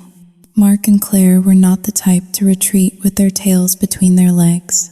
They were the type to burn the village down as they left. The retaliation arrived at 10 o'clock in the morning. Not in the form of a brick through the window, but as a courier with a thick manila envelope. I signed for it, my handwriting shaky. The return address was a law firm in the city, Sterling, Cooper and Associates. Mark's firm used them for corporate litigation. I took the envelope into the kitchen. I made a cup of coffee, black and bitter. I sat down at the island, the marble cool against my elbows, and opened the seal. It was a petition for divorce. Mark had moved fast. He must have called his lawyers the moment I drove off the property. I scanned the legal jargon, the cold, clinical words that reduced 10 years of shared history to a series of grievances, irreconcilable differences, mental instability, cruelty. But it was the financial demand that made the room spin. Petitioner requests 50% of all marital assets, including, but not limited to, the marital residence in Greenwich, the vacation property in East Hampton, and the Miller Family Trust holdings managed by the respondent. I dropped the paper. It fluttered to the floor like a dying leaf. the Miller Family Trust. That was my inheritance. My grandfather's money. It was supposed to be untouchable. It was premarital property. I had a prenuptial agreement, ironclad and drafted by the best lawyers in the state, specifically to protect that money from exactly this scenario. Mark knew that. He had signed it without complaint 7 years ago, playing the role of the humble, self-made man who wanted me for love, not money. I scrambled to pick up the papers, flipping frantically to the exhibits attached at the back. There, stapled to the end, was a photocopy of a document titled Amendment to Marital Asset Designation. My eyes scanned the text. It stated that, in the interest of joint estate planning and securing the future of our child, the undersigned agreed to commingle the assets of the Miller Family Trust into the joint marital accounts. At the bottom of the page was a signature, Audrey Miller. It was my signature, the loop of the A, the sharp tail of the E. It was undeniable. I stared at it, my mind racing backward through time, trying to find the memory of this moment. When did I sign this? I was meticulous with paperwork. My mother had drilled that into me. Read everything twice. Audrey, never sign anything you do not understand. And then, the memory hit me like a physical blow. It was 4 months ago. I was 3 weeks postpartum. I was leaking milk, bleeding, and crying in the bathroom because none of my clothes fit. I had not slept in 48 hours. The baby was colicky, screaming with a pitch that drilled into my brain. Mark had come in. He had been so sweet that day. He had brought me a glass of water and my antidepressants. He had rubbed my shoulders. "Babe," he had said softly, his voice a soothing balm. "I know you are exhausted. I am handling the paperwork for Lily's college fund and the life insurance updates. I just need you to sign these so we can make sure she is protected if anything happens to us. It is just standard stuff." I already reviewed it with the accountant. I remembered the fog in my brain, the sheer, crushing weight of fatigue. I remembered looking at the stack of papers he held out. "Do I need to read it?" I had asked, wiping tears from my face. "Audrey," he had laughed gently, kissing the top of my head. "Do you trust me? I am trying to help you. You are so tired. Just sign it, and I will take care of everything. Go back to sleep." And I had signed it. I had signed away my grandfather's legacy because I was tired, because I was vulnerable, because I trusted the man who was currently sleeping with my best friend. I collapsed onto the kitchen floor. The tiles were hard and unforgiving. A sound escaped me. A low, broken whimper that escalated into a sob. It was not just greed. It was a setup. I saw the entire architecture of their plan now, and it was terrifying in its cruelty. The body shaming, the constant comments about my weight, the help from Claire to buy clothes that made me look hideous. It was all designed to destroy my self-esteem, to keep me depressed, to keep me medicated, and to keep me weak. They needed me to be a broken, compliant mess so that I would lean on Mark entirely.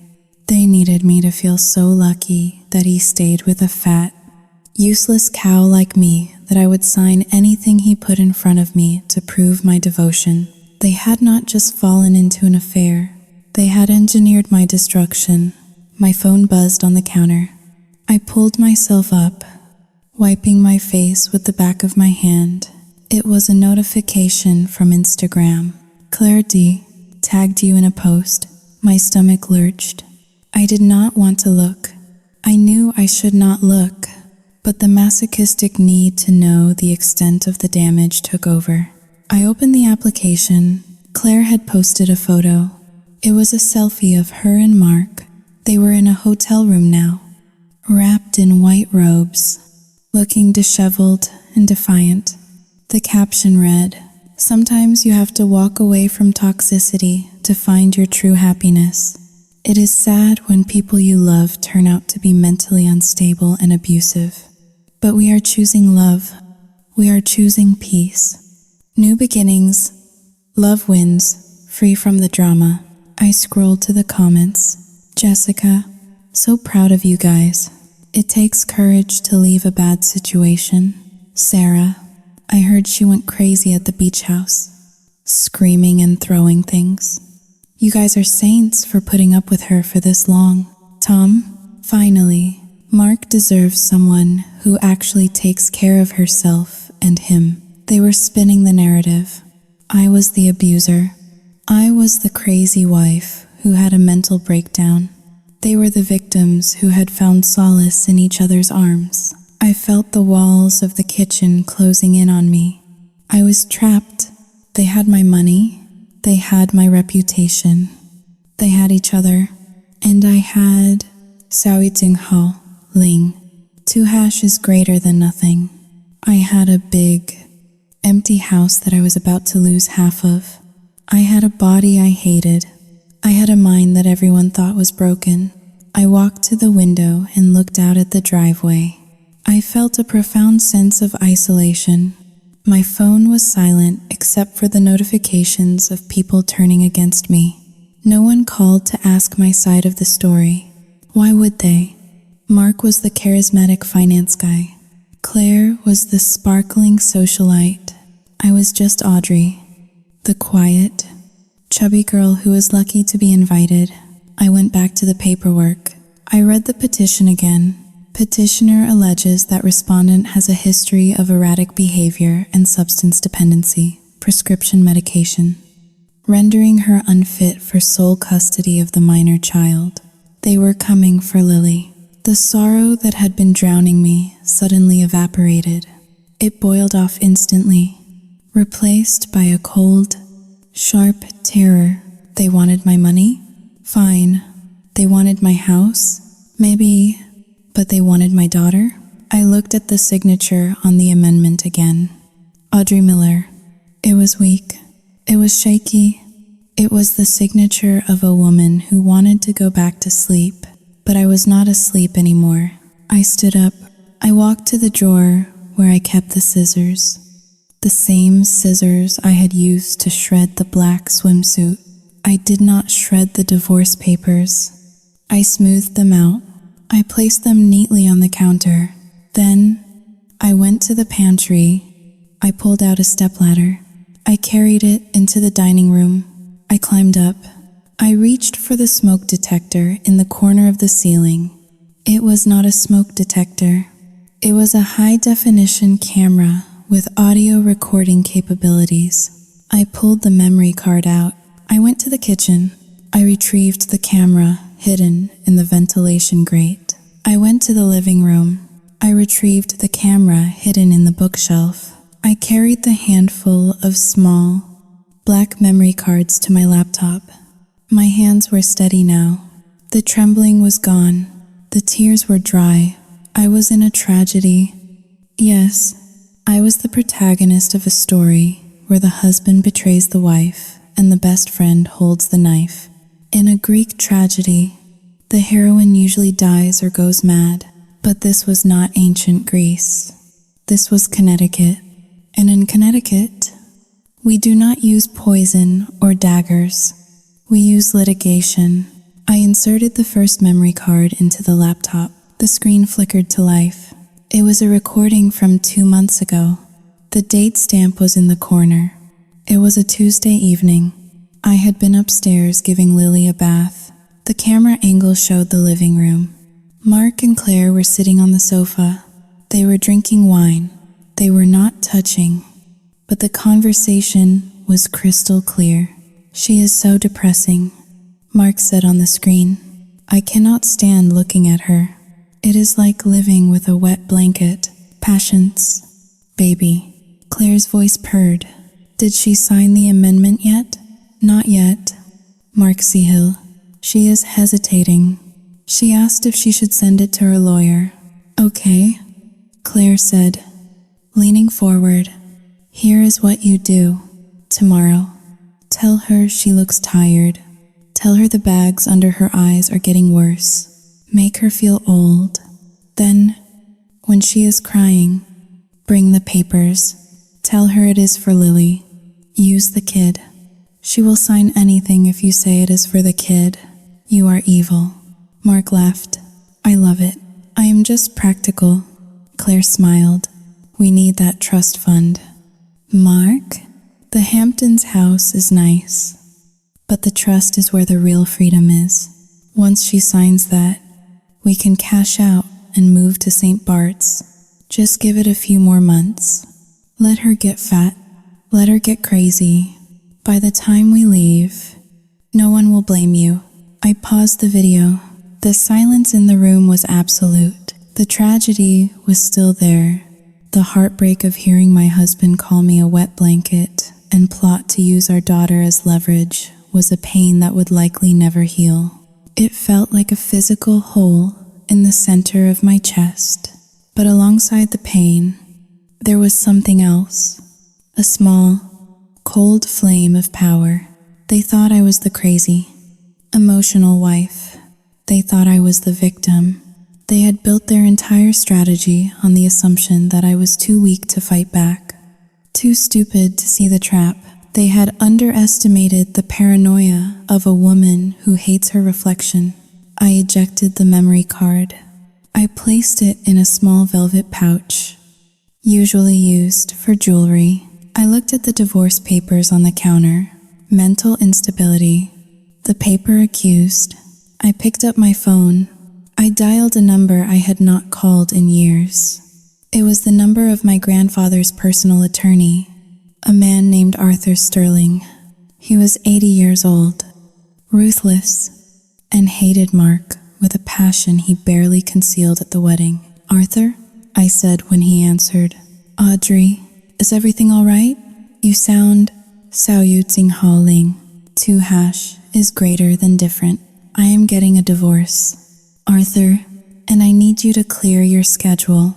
I have time, he said, his voice sharpening with interest.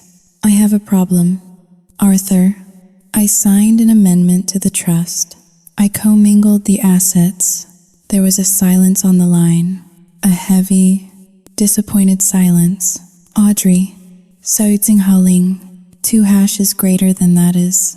Saoyutsing Haoling, 2# is greater than that is catastrophic. If you signed it, it is binding. Unless you were under duress, does psychological torture count as duress? I asked. Hard to prove. He said. It is he said, she said. What about conspiracy to commit fraud? I asked. What about premeditated entrapment recorded on high-definition video and audio? Arthur paused. I could hear the scratching of a pen on paper. Video? He asked. Hours of it? I said. I have them discussing the plan. I have them plotting to manipulate me into signing. I have them admitting that the goal was to steal the trust fund and flee the country. I heard a sound I had never heard before. Arthur Sterling laughed. It was a dry, dusty sound, like a crypt opening. Audrey, my dear, he said, do not bring those tapes to me. Bring them to the bank, and then bring them to the district attorney. I hung up the phone. I walked over to the mirror in the hallway, the same mirror where I had picked apart my body for months. I looked at myself. I was still wearing the kaftan. My eyes were red. My hair was messy. I did not look like a beauty queen. But for the first time, I did not care what I looked like. I was not a body to be looked at anymore. I was a vault containing the evidence of their demise. The tragedy had happened.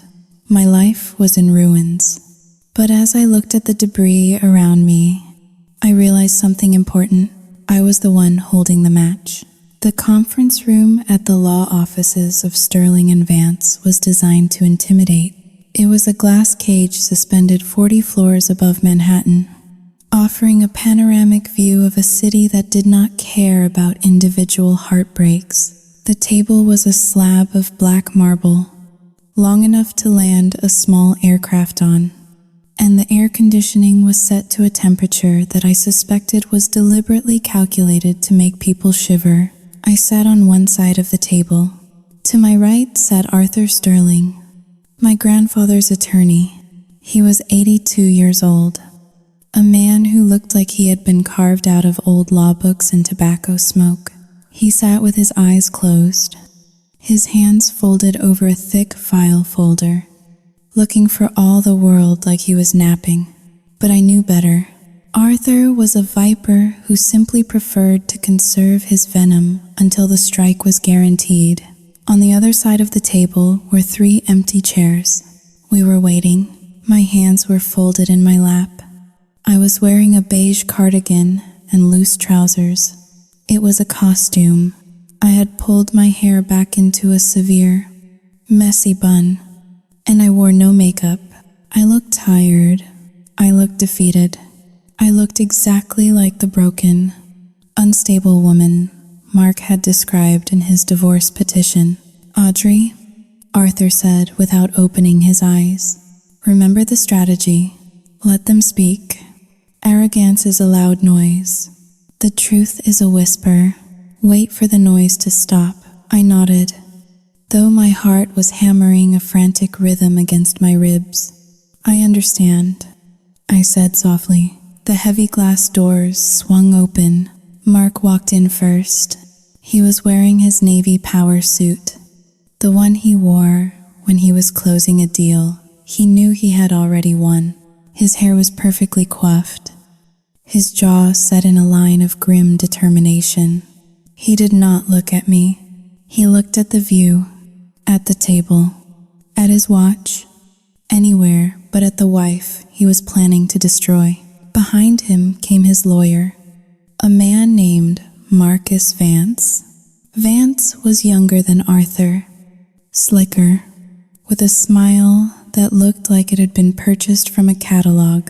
And then, trailing behind them like the queen of a parade she had organized herself, was Claire. I felt a physical jolt in my stomach at the sight of her. She was wearing a red dress, bright, screaming crimson. It was fitted, tailored to within an inch of its life, showcasing the body she had weaponized against me for years. She walked in and immediately looked at me. Her eyes scanned my beige cardigan, my messy hair, and my pale face. A smirk curled the corner of her lips. She had won, in her mind. The victory was already etched in stone. "Why is she here?" Arthur asked, his voice dry and scratching like sandpaper. "This is a settlement conference for a divorce. Miss Davis is not a party to this marriage." Despite her best efforts to insert herself into it, Marcus Vance cleared his throat, pulling out a chair. "Miss Davis is here as a support person for my client. Given the Hao Ling 2 is greater than volatile nature of Mistress Miller's recent behavior, Mr. Miller feels unsafe being alone in the room with her." "Unsafe?" I repeated, my voice barely a whisper. Claire sat down next to Mark. She placed her hand on his forearm, a possessive, territorial gesture. "He is traumatized." "Audrey," Claire said, her voice dripping with faux sympathy. "You were screaming at him. You threw glass. You threatened us. Mark needs me here to keep him centered." Arthur opened one eye. He looked at Claire, then at Mark. "Very well," Arthur said. "If she stays, she is subject to the proceedings. Sit down." The meeting began. It was a slaughter, or at least, it was intended to be. Marcus Vance opened a leather binder and began to read the list of demands. It was extensive. It was greedy. It was absurd. "Mr. Miller is requesting full legal and physical custody of the minor child, Lily Miller," Vance said, his voice smooth and confident. He cites Mistress Miller's severe postpartum depression, her erratic mood swings, and her history of prescription drug dependency as grounds for unfit parenting. I gripped the fabric of my trousers. They were using my antidepressants, medication I took to survive the darkness they had created, as a weapon to take my daughter. Furthermore, Vance continued, regarding the financial assets, we are moving to enforce the amendment to the marital asset designation signed by Mistress Miller 4 months ago. This entitles Mr. Miller to 50% of the Miller family trust, the Greenwich estate, and the Hamptons property. We are also seeking spousal support for Mr. Miller, calculated at $20,000 a month, given that he will be the primary caregiver for the child and his career has suffered due to the emotional distress caused by Mistress Miller. I looked at Mark. He was studying his fingernails. You want half the trust? I asked, my voice trembling. That money, Xiaoyu Jinghaoling, 2 hashes greater than my grandfather made that money. Mark finally looked at me. His eyes were cold, devoid of the warmth I had once thought was love. We are partners, Audrey, Mark said. Or we were. You signed the papers. You wanted to secure our future. Well, this is the future. I need to secure a life for me and Lily. A life away from your Xiaoyu Jinghaoling, 2 hashes greater than instability. And the house? I asked. My family's house? Claire leaned forward. She could not help herself. She had to speak. Mark needs a stable environment for Lily. Claire said, the Hamptons house is perfect for summers. The Greenwich house is great for the school year. You, Xiaoyu Jinghao, Ling, 2 hashes greater than well. Maybe you can get a condo? Or a treatment facility? I hear there are some nice ones upstate that specialize in weight management and mood disorders. She smiled. It was a dazzling, Krell smile. You really should focus on getting well. Audrey, Claire added, for Lily's sake. You do not want her growing up thinking it is normal for a woman to be so Xiaoyu Jinghaoling. Dvei, let go. I looked down at the table. I let my shoulders slump. I let a single tear escape and roll down my cheek. Xiaoyu Jinghaoling, 2 hash is greater than, I just want this to be over. I whispered, exactly. Vance said, slamming the binder shut. So, sign the settlement. Give Mark what he deserves. He has put up with a lot. This is the price of your freedom. Mistress Miller, Arthur Sterling sat up. He adjusted his glasses. He looked at Vance, then at Mark, and finally rested his gaze on Claire. You are quite finished? Arthur asked. We are, Vance said. Unless you have a counter-offer? We do not have a counter-offer, Arthur said. We have a presentation. Arthur reached into his briefcase and pulled out a laptop. He placed it on the table. He opened it and turned the screen so that it faced Mark and Claire. What is this? Mark asked, frowning. This, Arthur said, is Exhibit A. It is a compilation of audio-visual recordings taken from the marital residence and the Hamptons property over the last 3 months. Mark froze, his hand, which had been resting near his water glass, went still. Recordings? Claire scoffed. That is illegal. You cannot record us without consent. In the state of Connecticut, Arthur said calmly, as well as New York, the laws regarding recording within one's own home for security purposes are quite specific, especially when the homeowner suspects a threat to their property or safety. And as you will see, the threat was substantial. Arthur pressed the spacebar. The video flared to life. It was the scene from the kitchen. 3 weeks ago, the image was crisp, the audio crystal clear. Claire was leaning against the counter, drinking my wine. Mark was standing next to her. Video Mark, she is so pathetic. Did you see her trying to fit into those jeans? Video Claire, it is disgusting, but keep feeding her the pastries. The fatter she gets, the more depressed she gets, and the more depressed she gets, the easier she is to control. In the conference room, the air was sucked out of the space. Mark's face went the color of ash. Claire's mouth opened, but no sound came out. Video Mark, I just need her to sign the trust amendment. Once I have access to the capital, we can start moving the funds to the offshore accounts. We just need to hold out until summer. Video Claire, just make sure you convince her she is crazy. Gaslight her. Mark, hide her keys. Move things around. Make her think she is losing her mind. If she thinks she is crazy, the judge will give you custody, and we get the child support payments too. I watched them watch themselves. It was a fascinating study in terror. Mark was gripping the edge of the table so hard his knuckles were yellow. Claire was shaking her head. Erratic. Twitching motion, that is, saluting Howleen. 2 hashes greater than that is fake.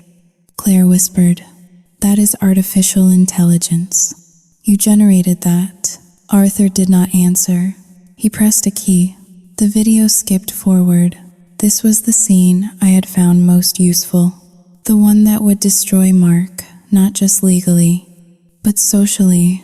The video showed Mark and Claire in the living room, looking at a photo of Mark's parents. Video Claire. God, your mother is such a pious old hag. Does she still send you those Bible verses? Video Mark. Every morning, honor thy wife. Give me a break.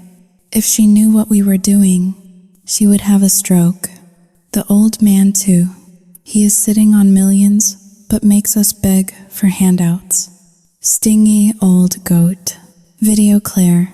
Well, once we get Audrey's money, we can tell your parents to go to hell. We will not need their approval or their church money anymore. We will be richer than God. Video Mark. Laughing, richer than God. I like that. Screw them. Screw Audrey. And honestly, screw the kid too. We can hire a nanny to raise Lily. I do not want to deal with diapers. The video ended. The screen went black. The silence in the conference room was heavier than the marble table.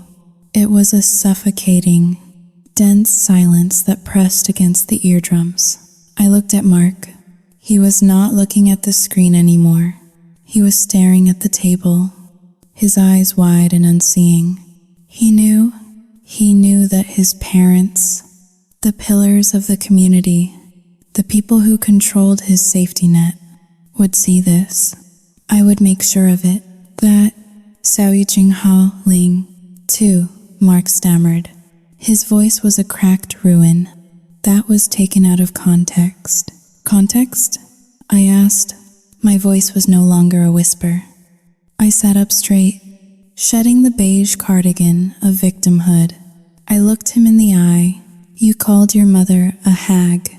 You called your father a goat. You admitted to a conspiracy to defraud me. You admitted to psychological abuse to manipulate a legal document. And you admitted you do not care about our daughter. I turned to Vance. The slick lawyer looked ill. He was shuffling his papers, trying to distance himself from his client.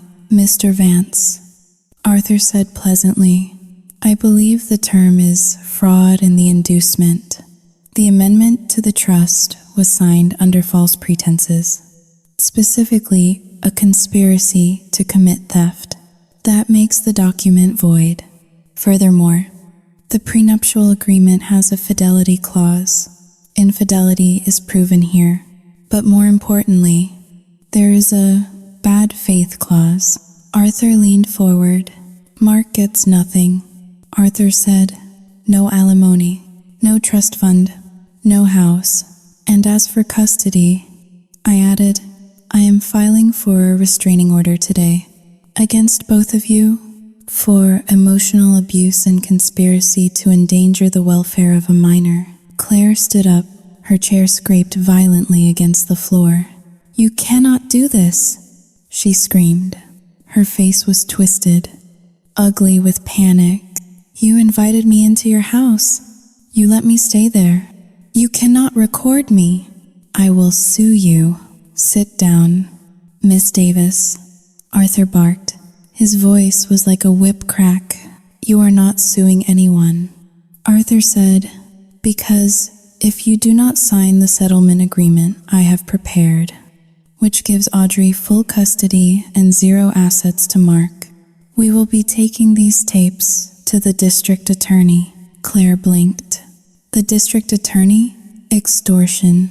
Arthur counted on his fingers. Fraud. Conspiracy to commit grand larceny. And let us not forget the unauthorized business you were running out of Audrey's home. Tax evasion. Unlicensed operation. The list is quite long. Claire looked at Mark. Do something, she shrieked. Say something. Mark looked up. He looked at me. His eyes were wet. He looked like a child who had dropped his ice cream. Audrey, he whispered. Please, we can. Sao Yu Tsing Haoling. 2 hashes greater than we can work this out. I was Sao Yu Tsing Haoling. 2 hash is greater than I was confused. She, Sao Yu Tsing Haoling. R, Tsing Hao Da Yu. He pointed a shaking finger at Claire. She made me do it. Mark said, she told me to say those things. I love you, Audrey. I love our family. She manipulated me too. The sound that came out of Claire was inhuman. It was a screech of pure betrayal. You coward, Claire screamed. She lunged at him. She actually lunged at him. She shoved his shoulder hard. You begged me to help you. You said you hated her. You said her body made you sick. I watched them turn on each other. It was inevitable. Rats in a bucket will always eat each other when the water rises. Enough, I said. They stopped. They both looked at me. I stood up. I walked around the table until I was standing right behind Mark's chair. I leaned down, close to his ear. You are going to sign the papers. Mark, you are going to sign full custody over to me. You are going to leave this building, and you are going to move into a cheap apartment, and you are going to get a job. Because your parents, I am sending them this video in 1 hour. Mark put his head in his hands and began to sob. It was a pathetic, heaving sound. And you, I said, turning to Claire. She was trembling, her red dress looking less like armor and more like a target. You have 24 hours to pay me back the $2,000 you extorted from me, I said, and the money for every single item of food you ate in my house, and the electricity bill for the pool heater. I, Sao Yu Tsing Haoling, 2 hashes greater than, I do not have that kind of money. Claire whispered, then you better start selling your clothes. I said, because if you do not, I press charges. And Claire? She looked at me, her eyes wide with fear. I am posting the video of you calling your investors idiots. Oh yes, that is on the tape too. To LinkedIn. Lumina Lifestyle is finished. I walked back to my chair and picked up my purse. Arthur, I said, finish the paperwork. I have to go pick up my daughter. I walked to the door. I did not look back. Behind me, I heard the sound of Mark weeping and Claire trying to stammer an excuse to a lawyer who was already packing his briefcase to leave. I walked out of the glass cage and into the hallway. I pressed the button for the elevator. My hands were still shaking, but this time, it was not from fear. It was the aftershock of an explosion I had detonated. I had walked into the fire and burned the monsters alive. The elevator doors opened, I stepped in. I caught my reflection in the mirrored wall. The beige cardigan looked frumpy. The messy bun was severe. I reached up and pulled the pins out of my hair, letting it fall around my shoulders. I unbuttoned the cardigan, revealing the silk camisole underneath. I applied a layer of red lipstick that I had kept hidden in my pocket. The woman in the mirror smiled. She was not perfect. She was tired. She was scarred, but she was free. Revenge is not a straight line. It is a ripple effect. You throw a stone into the center of a pond, and you watch the waves move outward, touching shores you never intended to reach. I sat in my home office, the same room where Mark used to hide to take secret phone calls with Claire, and I looked at the computer screen. The email was drafted. The subject line was simple: the truth regarding Mark Miller. Attached to the email were 3 video files. I had selected them with the precision of a surgeon. The first was the conversation about stealing the trust fund. The second was the clip where Mark insulted his parents. The third was the footage of Claire and Mark mocking the church council members by name. The recipients list was short but devastating. Eleanor and Richard Miller, the pastor of the First Presbyterian Church of Greenwich, the chairman of the country club board. I hovered my finger over the mouse. My inner voice, the one that used to tell me to be quiet and nice, whispered a final protest. This is cruel. This is nuclear. You are destroying his life. But then another voice answered, the voice of the woman who had been called a dairy cow, the voice of the mother whose child was almost used as a pawn in a game of greed. He destroyed his own life. I told myself, I'm just turning on the lights so everyone can see the wreckage. I clicked send. The swooshing sound of the email departing felt like the guillotine blade dropping. It was done. I did not have to wait long for the first wave to hit. 40 minutes later, my phone rang. The caller identification displayed Eleanor Miller. My mother-in-law was a woman made of steel, wool, and judgment. She had never liked me. She thought I was too soft, too liberal, too unstructured. She preferred women who looked like Claire, sharp, ambitious, and shark-like. It was ironic. Really? I picked up the phone. Hello, Eleanor, Audrey. Her voice was not loud. Eleanor never raised her voice. She simply lowered the temperature of the room. I just opened your email. I waited. I expected her to yell at me for recording her son. I expected her to blame me for driving him to it. Is it authentic? She asked. Yes, I said. Every second of it. There was a long silence on the line. I could hear the ticking of the grandfather clock in her hallway through the receiver. He called me a hag, she said. Her voice was devoid of emotion, which made it terrifying. He called his father a stingy goat, and he mocked the communion. He did. I confirmed. And the woman? That Sao Yu Tsing Hao Ling, 2 hash is greater than creature? She is the one he left you for? Eleanor let out a breath that sounded like a tire deflating. You have filed for divorce? She asked. Yes, I am asking for full custody. I assume you will want to fight that? No, Eleanor said immediately. The speed of her answer shocked me. We will not be fighting anything. A man who speaks of his family and his God in that manner is not fit to raise a Miller. She paused, and I heard the rustle of silk. I have already spoken to Richard. We are freezing his access to the family accounts, effective immediately. He is removed from the will. We will not be associated with this scandal. Audrey, if the church sees this, Sao Tsing Hao Ling, 2 hash is greater than if the board sees this. Sao Yu Tsing Hao Ling, R Tsing Hao Da Yu. They have it. Eleanor, I said softly. I sent it to them too.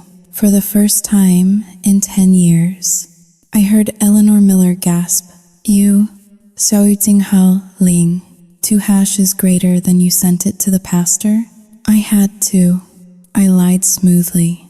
For moral support, I needed guidance. "You ruthless little girl," she whispered, but there was no hatred in her tone. There was a strange, reluctant respect. "You burned him to the ground." He struck the match. "Eleanor, I just let it burn." She hung up without saying goodbye. I knew what would happen next. The Miller family operated like a corporation. When an asset became a liability, it was liquidated. Mark was no longer their golden son. He was a bad investment.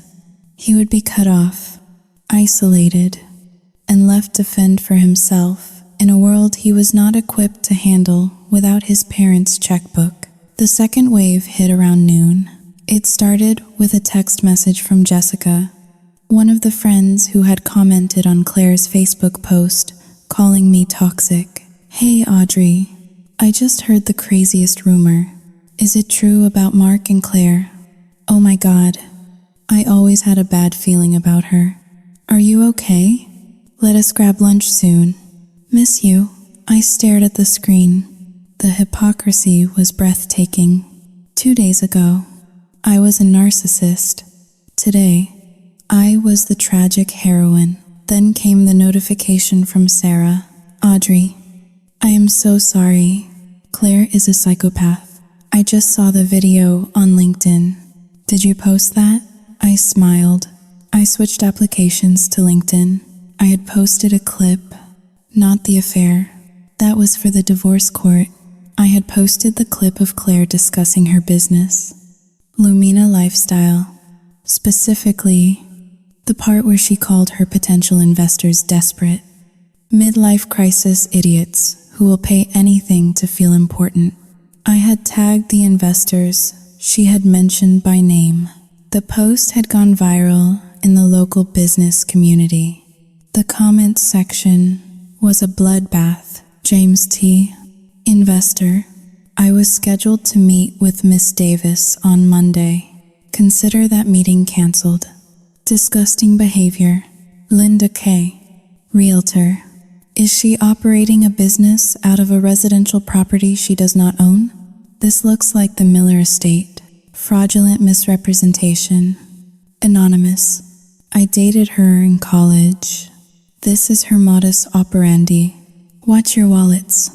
Gentlemen, Claire's reputation, carefully curated over a decade of social climbing and filter using, was disintegrating in real time.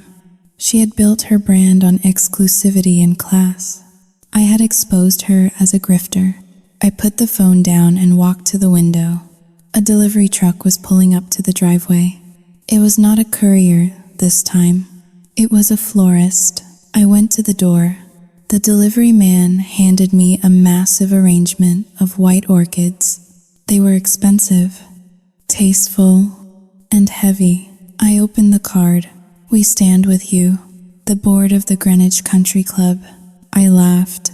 It was a cold, jagged sound. They did not stand with me. They stood with the winner. They stood with the person who kept the house and the money. If Mark had won, they would be sending him scotch and cigars. But I took the flowers. I placed them on the entry table where Claire had once thrown her keys. That afternoon, I had to go into town. I needed to sign some papers at the bank to finalize the separation of my accounts before Mark could try to drain anything remaining. I dressed carefully. No more hiding. I wore a tailored navy suit, sharp heels, and dark sunglasses. I looked like a woman who had just buried a husband she did not like. I walked into the bank. The teller, a woman named Brenda who had known my grandfather, looked at me with wide eyes. "Mistress Miller," she whispered. Xiao Ting Hao Ling. 2 hashes greater than I saw the news. The video on the local forum. It is a difficult time. "Brenda," I said calmly, "but we are moving forward. As I was signing the transfer documents, my phone buzzed. It was a number I did not recognize. Answer it. My intuition said, "Hello? You bitch." It was Claire, but her voice was unrecognizable. It was ragged, hysterical, broken. "You ruined everything," she screamed. "My investors pulled out. My landlord just called me. He saw the video about the squatting, and he is evicting me because he thinks I am a liability. I have nowhere to go." That sounds stressful. "Claire," I said, examining my manicure, "have you tried asking Mark for help?" "Oh, wait. His mother cut him off an hour ago. I assume his credit cards are declining? You think this is funny?" She shrieked, "I am going to sue you. I am going to come over there and Sayu Jingholing or Jinghotayu." "Claire," I interrupted, my voice dropping an octave. "You are not coming over here, because if you set foot within 500 feet of my house, the police will arrest you. My lawyer filed the restraining order this morning. The process server should be finding you. Sayu Jingha Lin. 2# is greater than right about now." There was a pause on the line. Then, in the background, I heard a voice. "Claire Davis, I have legal documents for you. You are served." I heard the phone fumble. I heard Claire shouting, "Get away from me." And then the line went dead. I handed the phone back to the teller. I smiled. "I am sorry about that. Brenda, spam callers. They are so aggressive these days." Brenda looked at me with a mixture of fear and admiration. She stamped my paperwork. Approved. I walked out of the bank and onto Greenwich Avenue. The sun was shining. People were walking their dogs, drinking lattes, living their lives. I saw a group of women walking toward me. It was the inner circle. The women Claire had desperately tried to impress. The women who ruled the social calendar of the town. They stopped when they saw me. "Audrey," one of them called out. It was Cynthia, the queen bee of the charity gala circuit. They swarmed around me. They did not ask how I was. They wanted the dirt. They wanted the details. They were vampires looking for fresh blood. And Mark and Claire were the meal. We always knew she was trash. Cynthia whispered, leaning in close. The way she dressed, tacky. And Mark, "Sayu Jingholing, 2# is greater than well. We always thought you were too good for him." I looked at them. I looked at their eager, painted faces. These were the same women who had ignored me at parties because I was boring. These were the same women who had likely laughed at Claire's jokes about my weight behind my back. "Thank you, Cynthia," I said coolly. "I appreciate the support, but I have to go. I have a meeting with my trainer." I walked away. I left them standing there, confused by my dismissal. I did not have a meeting with a trainer. I just wanted to get away from the stench of their fake loyalty. The public fallout was complete. Mark was a pariah, disowned by his family and the church. Claire was destitute, humiliated, and legally entangled. The society that had judged me for being fat and sad was now applauding me for being rich and ruthless. I got into my car. I sat in the driver's seat and looked at my hands. They were steady, but as I drove home, a strange feeling settled in my chest. It was not happiness. It was not relief. It was a hollow ache. I had won. I had crushed them, but the victory felt sterile. I realized then that the public's opinion did not matter. Their applause did not fix the stretch marks on my stomach. Their condemnation of Mark did not erase the 10 years I had wasted on a man who never loved me. I was the queen of the ashes. I pulled into my driveway. The house loomed large and empty. I walked inside. The silence was different now. It was not the silence of waiting. It was the silence of aftermath. I walked to the kitchen. I opened the fridge. I took out a bottle of sparkling water. My phone pinged again. A text message from Mark. Please, Audrey, Mom cut the cards. I have no cash. I cannot pay for the hotel. Claire is freaking out. She is throwing things. I have nowhere to go. Can I just sleep in the guest room? For one night? For Lily's sake? I looked at the message. A week ago, I would have caved. A week ago, I would have thought, he is the father of my child. I cannot let him sleep on the street. But then I remembered the video. Screw the kid too. I do not want to deal with diapers. I typed a reply. You have a master's degree in finance. Mark, I am sure you can figure out how to budget for a motel. Do not contact me again, or I will report you for violating the restraining order. I blocked his number. I stood in the center of my kitchen. The sun was setting, casting long shadows across the floor. The war was over. The enemy was defeated. The spectators had gone home. Now, I had to figure out who was left standing in the room. The ink on the divorce decree was black, sharp, and unmistakably final. I sat in the back of my town car, holding the folder that Arthur Sterling had handed me moments ago outside the courthouse. It was a flimsy thing, just a few sheets of paper stapled together to hold the weight of 10 years of marriage. It felt light, terrifyingly light. We had just left the hearing. It had taken less than 15 minutes.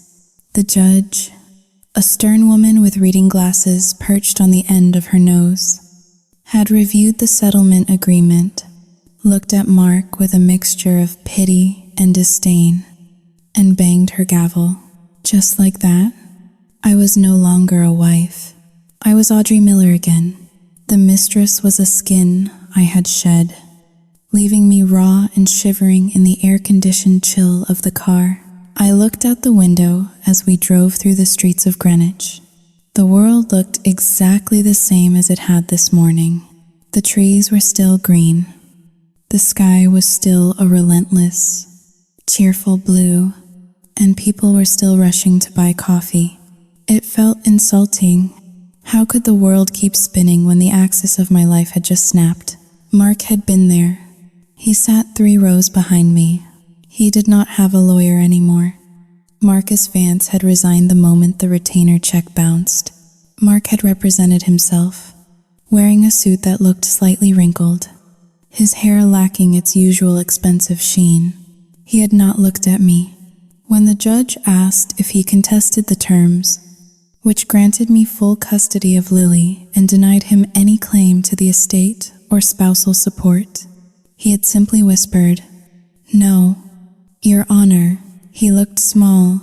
The arrogance that had filled the room at the Hamptons, the swagger of a man who thought he owned the world, was gone. He looked like a balloon that had been pricked, slowly leaking air until there was nothing left but a limp piece of rubber. I should have felt happy. I should have felt a surge of triumph. I had won everything. The house, the money, the child, the dignity. I had destroyed the enemies who tried to destroy me. But as the car turned into my long, gravel driveway, I did not feel like a victor. I felt like a survivor walking through a battlefield after the smoke had cleared, looking at the bodies and wondering if the war was worth it. The house was silent when I entered. It was a different kind of silence than before. Before, the silence was heavy with secrets and tension. Now, it was just Sauyudzinghaling. 2 hash is greater than empty. I walked into the foyer. The spot where Claire used to throw her keys was bare. The dining room table, where her foot had rubbed against Mark's leg, had been polished to a high shine, erasing any physical trace of their betrayal. But I could still see them. I could still see the ghosts of them sitting there, laughing, eating my cucumbers, mocking my existence. I walked up the stairs to the master bedroom. I went to the closet. Mark's side was empty. I had hired a service to pack his things 2 days ago. They had been thorough. His sweets, his shoes, his watches, his smell, all of it was gone. Shipped to the small storage unit he had rented in Queens. The only thing left were the wire hangers, clinking softly together in the draft from the air conditioner. Clink, clink. It sounded like a wind chime made of bones. I sat down on the floor of the closet, hugging my knees to my chest. This was the place where I had hidden the camera. This was the place where I had decided to fight back. Why did I feel so heavy? I realized then that anger is a fuel. It burns hot and fast, pushing you through the impossible, making you strong, making you ruthless. But when the anger burns out, when the enemy is defeated and there is nothing left to fight, you are left with the ash. I was sitting in a pile of ash. I thought about Claire. Arthur had told me this morning that she had filed for bankruptcy. The lawsuits from the investors were piling up. She had been evicted from her apartment. Her social media accounts, once her temple of worship, were now graveyards of hate comments and mockery. She was ruined. I had done that. I had systematically dismantled her life brick by brick. She deserved it. My mind whispered. She did.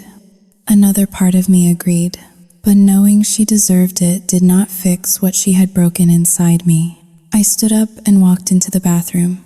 I stood in front of the mirror, the same mirror where I had scrutinized my body 1,000 times. I lifted my shirt. My stomach was still soft. The stretch marks were still there, silver tributaries on my skin. My thighs were still touching.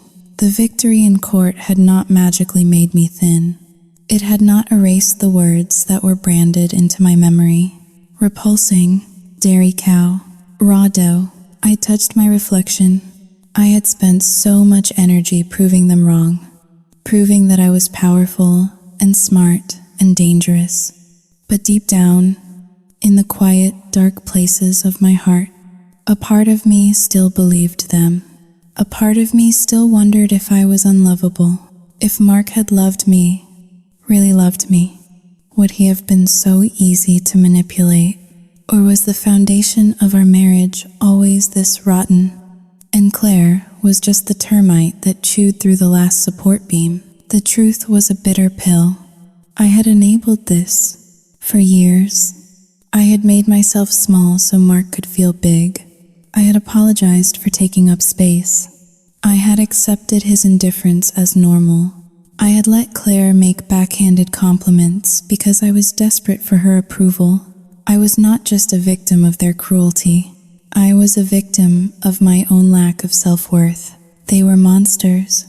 Yes, but I had opened the door and invited them in. I had cooked for them. I had paid their bills. I had smiled while they sharpened their knives. I lowered my shirt. I looked at my left hand. The diamond ring was gone, currently sitting in the safe until I could decide what to do with it. But there was a pale band of skin on my finger where the gold had blocked the sun for 10 years. A tan line, a scar of commitment. It would take a long time for that pale skin to fade.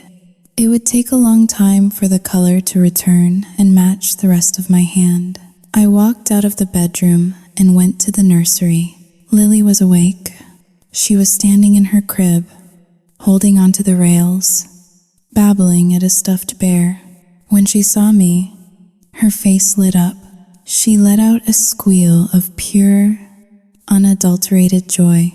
Mama, I picked her up. She felt solid and warm and real. She smelled of baby powder and milk.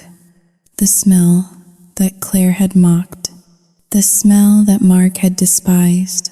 To them, this smell was a burden. To me, it was life. I held her close, burying my face in her soft neck. The tears finally came. They were not the hot, angry tears of the past few weeks. They were slow, heavy tears of exhaustion. I am sorry, Lily. I whispered into her hair. I am so sorry I brought them around you. I am sorry I was so weak. She patted my cheek with her small, chubby hand. She did not care about my stretch marks. She did not care about my bank account. She just wanted me to hold her. I carried her downstairs, out the back door, and into the garden. The sun was beginning to set, casting long shadows across the lawn. The air was cooling.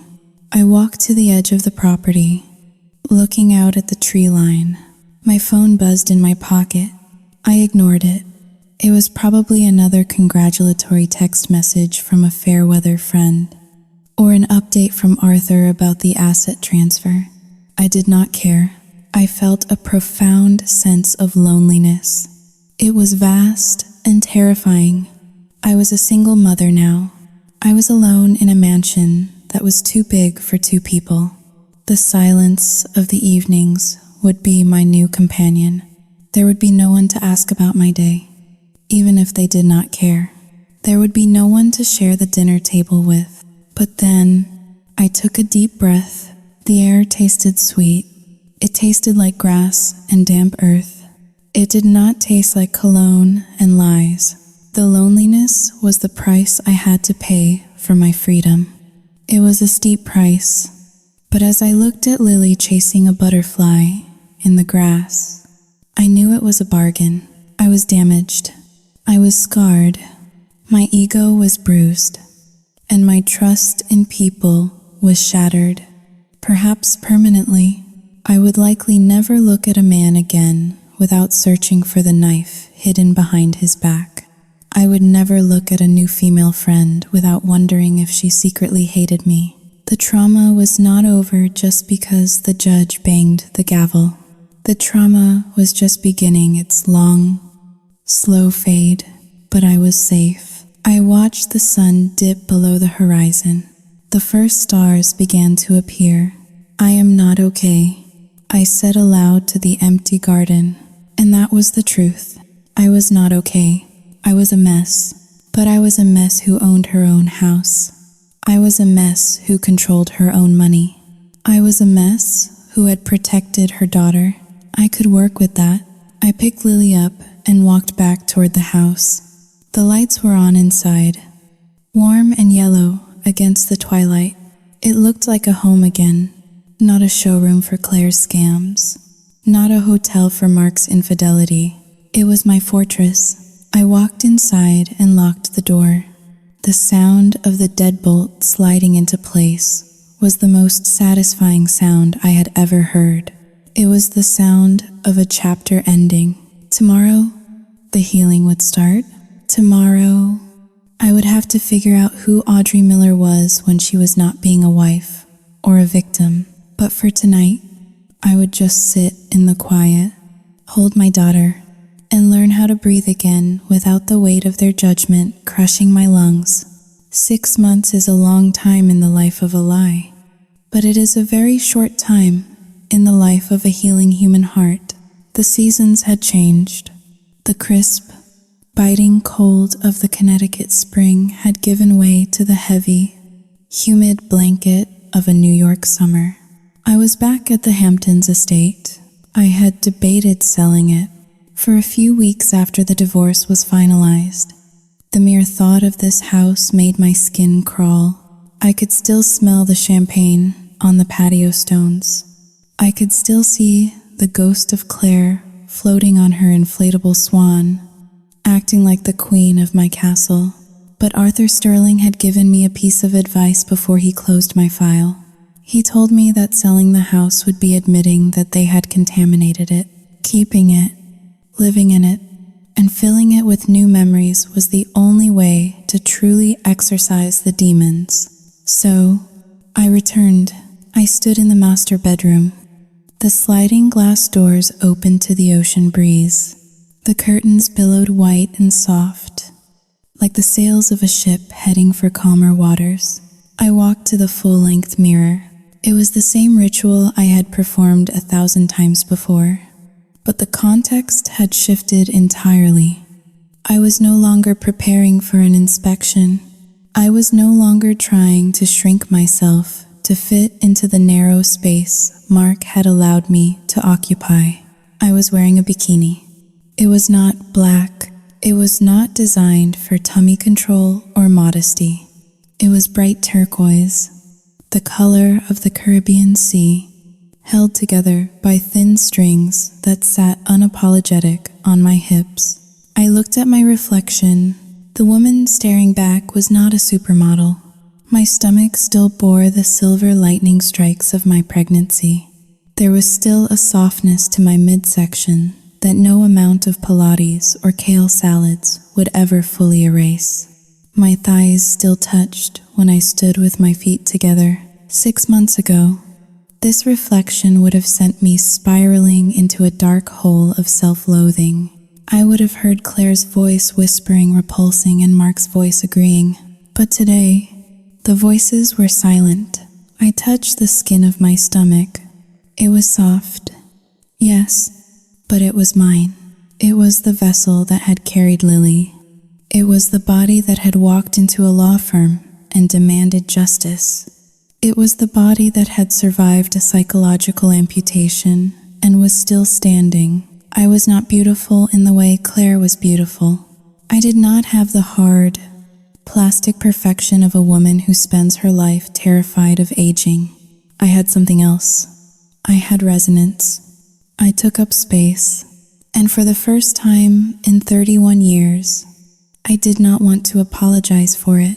I walked over to the dresser where I had placed a small, leather-bound journal.